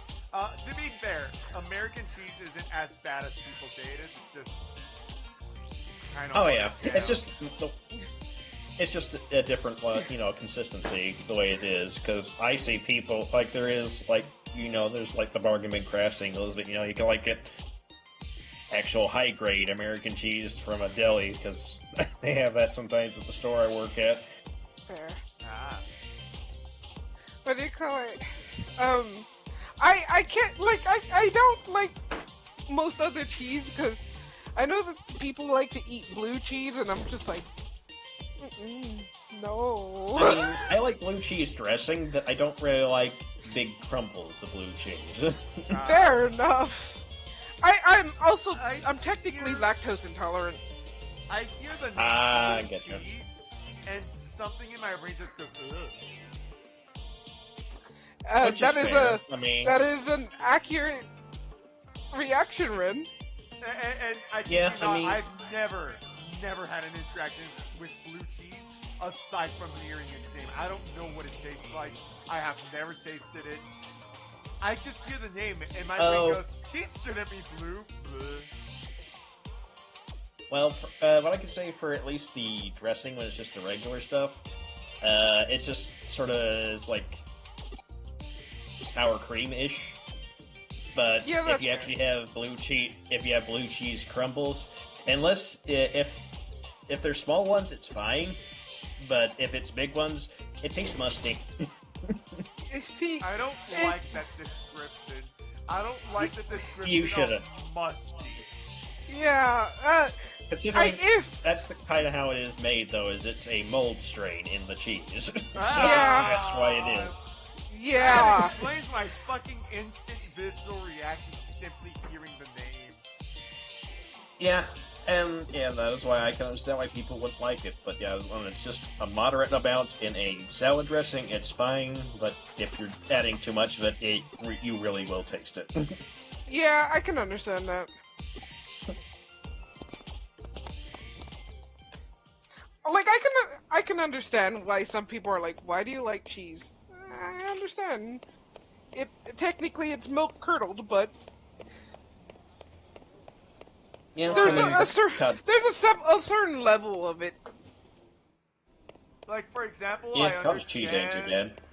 I understand why Uni doesn't like pizza. And it's literally that she doesn't like the cheese. Which suddenly becomes, oh yeah, it's very understandable that you don't like pizza because generally speaking, pizza uses the same cheese. Because it's like, oh, I don't like pepperoni. You don't have to have pepperoni on your pizza. Yeah. The toppings of a pizza are very variable. That is why pizza is so ridiculously popular. Yeah. I'm still chasing like the cheese. Yeah, you're probably not gonna like the pizza.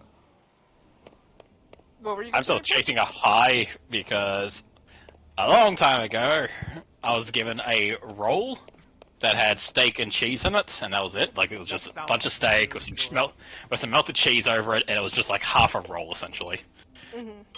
And I don't know if it was like the situation I was in at the time. Like, I don't have much memory of like Alvin eating the sandwich, but it was like the best fucking sandwich I've ever had in my life, and I've been like, I just wanted a steak and cheese sandwich that tastes as good as I remember that sandwich tasting, and they never do.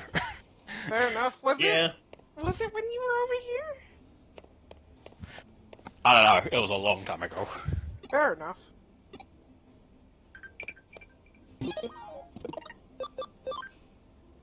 My brain was like, was it a Philly steak and cheese? But depending on how you make those are really good. I had different types of ones. Yeah, I've had different types of ones, but they've all been pretty good. Like, I've had, like, a authentic one, which is just, the shredded steak and cheese whiz. Not bad. I think the best ones that I've had, though, are when they do something like either Swiss or provolone as the cheese they melt on top of it. I just learned recently that some pizzas that, like at Domino's, I think they've been using provolone cheese as a cheese that they use for, like, instead of mozzarella, and I'm like, huh, that's interesting. Provolone's a really nice cheese, yeah. And it melts pretty well, too. That's kind of why I like pepper jack as well, because it does have a good flavor to it with the, peppers mixed in with it, but it's also, because it's a white cheese, it also melts pretty well on things, like burgers and such. Fair enough. I can at least say that I like 3 cheeses. American, mozzarella, and provolone. I'm gonna start a fight on the internet. My favorite pizza is Hawaiian. Oh, I mean, Ren likes Hawaiian 10 too. out of 10, high five. I like ham and pineapple and cheese. Fight me. I like ham, Fight me, internet. I'm not gonna fight. I'm not gonna fight you because it's just like, if it's your pizza, why do I care what's on it? So my only addendum to that is that I like mine with pepperoni as well. But I just like pepperoni. I like mine with bacon. Fair enough. That's a really I've good heard one people too. Bacon, ham, and pineapple is really good. Yeah, I've heard people sing the praises for that one. I am a basic bitch. I like bacon and pepperoni. So I like. I usually just go for pepperoni and extra cheese. That's my thing. That's just my thing. Fair enough. I like chicken pizzas as well. Ooh, those are good. Oh, a good chicken pizza is really good, especially if it's the buffalo chicken kind. But it has to be just buffalo chicken on the pizza and not buffalo sauce replacing the marinara, because I don't like it when they try to replace the marinara with buffalo sauce. Yes, I just like it when they try and replace the pizza sauce with other sauce with chicken pizzas. It's like, no, it's perfectly fine with the regular pizza sauce. Just put chicken on it. Regular pizza sauce is really good. Yeah, marinara is the perfect sauce to have with pizza. It just needs that and cheese on top. I can start an actual pizza fight on the internet. Yeah. That's a topping I really like, but you can't get it. It's only on homemade pizzas because, no one in their right mind else other than me would do this. Okay. I like putting on my pizza? What do you like putting on your pizza? Pieces of broccoli. Yeah, I don't really see a problem with that, because especially if you were able to crisp up that broccoli right in the oven, that would be really good. Like salami and cheese pizza with some broccoli and maybe some onion sauce sprinkled over it.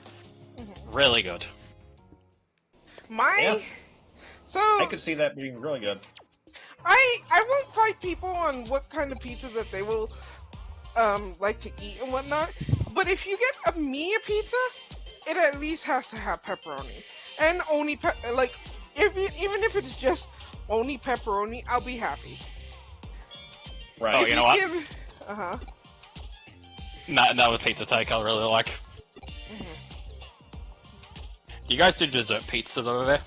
I've seen but I haven't gotten any. Okay. There's a dessert pizza I really like, which is chocolate sauce with slices of banana on it. That sounds fucking good. No, that would be pretty good. That sounds... I had a crepe that was just that, and that was delicious. You have sold me, sir. I think it's literally just pizza with chocolate sauce instead of pasta sauce, essentially. And then they just put slices of banana on it and they throw it in the oven. And it's this is really nice. Yeah. Fair enough. Banana and chocolate is I think an underrated flavor.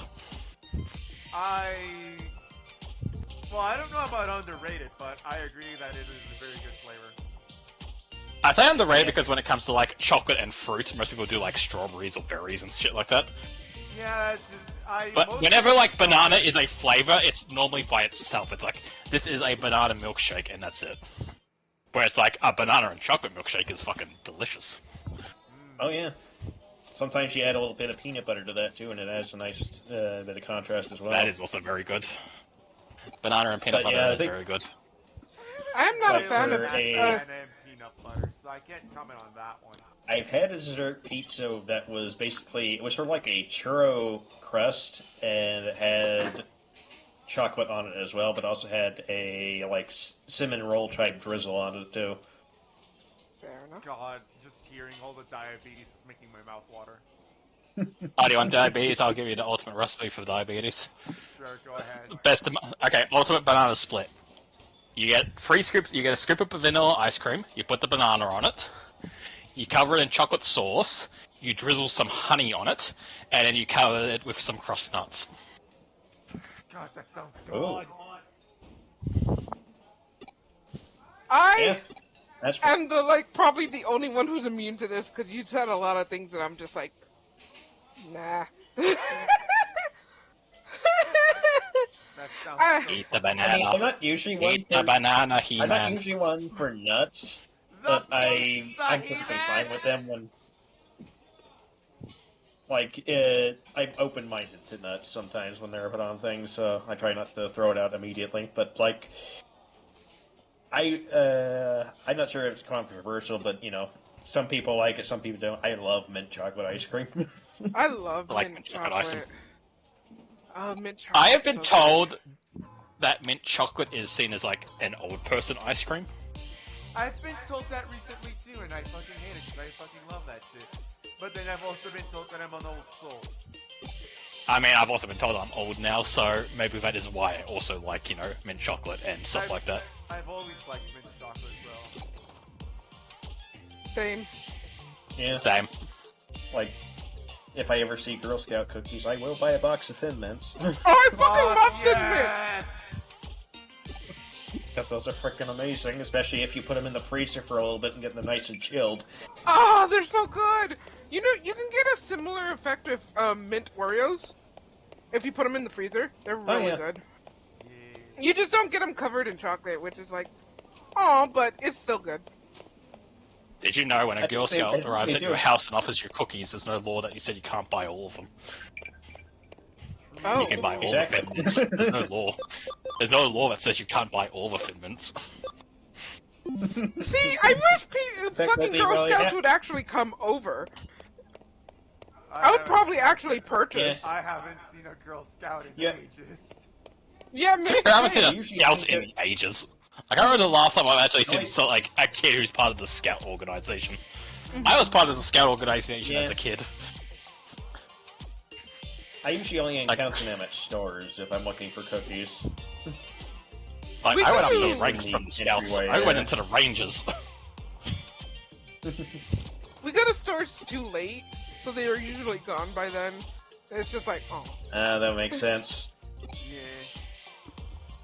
Nocturnal people and all that. Mm-hmm. Well, I think that's discrimination. We should have nocturnal scouts. Yeah. Agreed. They just dress in all black and ride like ninjas, and just like lived and dropped the cookies off through like a mailbox or something. So, I know that Uni and Staff talked about it when we're in person. But she said she has this idea that every store should be a 24-hour store, that like people who are nocturnal, you know, can have. I'm of the opinion that everything should be 24 hours. Yeah, because there are like, here's the thing. People. No, here's the thing. Humans, like, we have this weird stigma that everyone needs to be a morning person. Like, everyone should be up at like 7 in the morning. Gross. That's not how humans have ever worked, ever. We aren't a wake up when the sun gets up and comes down. Some people are, but a lot of people aren't. Everyone has different times they want to be awake and times they want to be asleep. Yeah. Yeah. Like, for me, I know what my times are. I would wake up at 12 in the afternoon and go to bed at midnight. That would be my 12-hour shift. But I'm not allowed to have that midnight shift type thing, where I'm, like, in the afternoon and then partly at night. Because nothing's open at that time, probably. Mhm. Yeah. So I am of the opinion that, you know, we should have that proper cycle of the 24 hours where everything is open. And then we will find people to fit those slots because there are people who want to be awake at those hours. Yeah.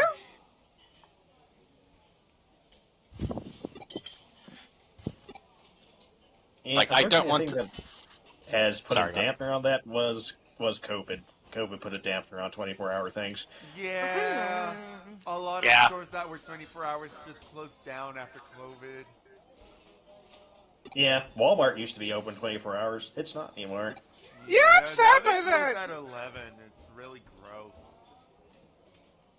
I'm always sad when there's a place that does breakfast, but they're like, we stopped doing breakfast at 10. It's like, but I wake up at 11. I do, like...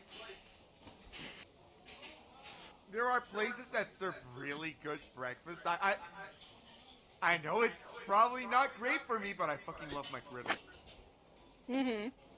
Sausage Yeah, McGriddle, please, but I can't buy it whenever the fuck I want because they stopped selling fucking breakfast. That's it.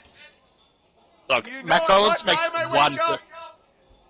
McDonald's makes one good thing on their menu still, and it's the fucking breakfast wrap, which is a wrap with a hash brown, eggs, bacon, and wrapped up, and you just have that for breakfast, and it's still the best thing ever. But it is a 7 to 10 fucking like exclusive menu item, and it sucks. I like. Because when I'm like, when I'm like, I will go and buy that rather than make myself breakfast. I'm not awake during those hours. And then the hours I am awake for those hours, I'm at work. So, you know, I can't quite just pop down to McDonald's in the middle of my shift. Yeah, I wish that there was more places that serve breakfast all day, because sometimes you don't want dinner, you just want breakfast. I mean, I still hate the idea that there's food that is breakfast food and you can only have it at breakfast. Like, why? Why can't I have eggs on toast for dinner? Why is that weird? Right. Why isn't me having a stack of pancakes, eggs with, like, you know, whatever toppings and stuff? Why is that a breakfast only thing? And if I was to sit down at dinner and have a stack of pancakes for dinner, people would look at me and be like, that's not dinner. So, I think the only reasonable answer I can have, aside from, you know, societal expectations, is that our bodies have different metabolisms throughout our day. And I'm not saying like throughout the day in general, our day, as in like your personal internal clock. Because everybody has their own internal clock that they work on. And therefore, it might have something to do with metabolism. But at the same time, if it's just due to social stigma, fuck you. I mean, yeah. I am of the opinion that we have it backwards. You should wake up to have essentially your dinner meal where you have, like, you know, meat, vegetables, like a big hearty meal at the start of the day, and then you end your day with something small, like, you know, a bowl of cereal. Agreed. Actually, true. Yeah, fair enough. Though, like, we should start our day eating, like, a big bowl of pasta, and then end our day with, like, a bowl of eggs. Okay, yeah, but that's just... Yeah, carbo loading wouldn't be bad. Second breakfast is lunch, and lunch can be anything, so therefore it's fine. Lunch doesn't need to change. Fair. Right. Because just, when you mentioned breakfast, like, there is a sandwich place around here that I usually go to every Saturday when it's open. Sometimes it isn't always open, but the breakfast sandwich I get, which is one of the things I put out here, and sometimes a giant peanut butter cookie when they have it. Those do look really good. Yeah, that sandwich is big, and it's like several eggs, and then bacon, and cheese, as well as lettuce and tomato. But yeah, and that also I love their jalapeno cheddar bread. That's amazing. When I was living in the UK, for my breakfast and lunch, I literally lived off Greg's, which is this like food chain bakery, essentially, is the best way to put it. It was so fucking good. Fair enough. I would go and get a steak bake every fucking morning before I went to work. I was so happy. It was so good.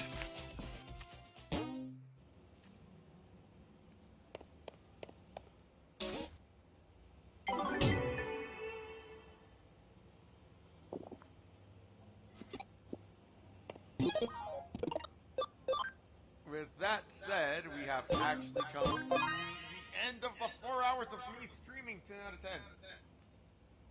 Ugh. Fair enough. But Ren, it's only been 3 hours and 54 minutes. Yeah, well, food's almost ready, so. Yeah. Food is ready. I'm already eating. Oh shit, well. But Ren, ready, you could at least beat... You could beat like 6 more chapters of this game in those 5 minutes, I'm sure. Sure. Alright, chat, we'll see you next time. I'll try to stream more often. Life just kept getting in the way. Yeah. But Ren, you always say that. Yeah, that is true. I do always fucking say that, don't I? I'll try. I will try to be more active. Emphasis on the word try. Bye, chat. Bye, chat. Bye.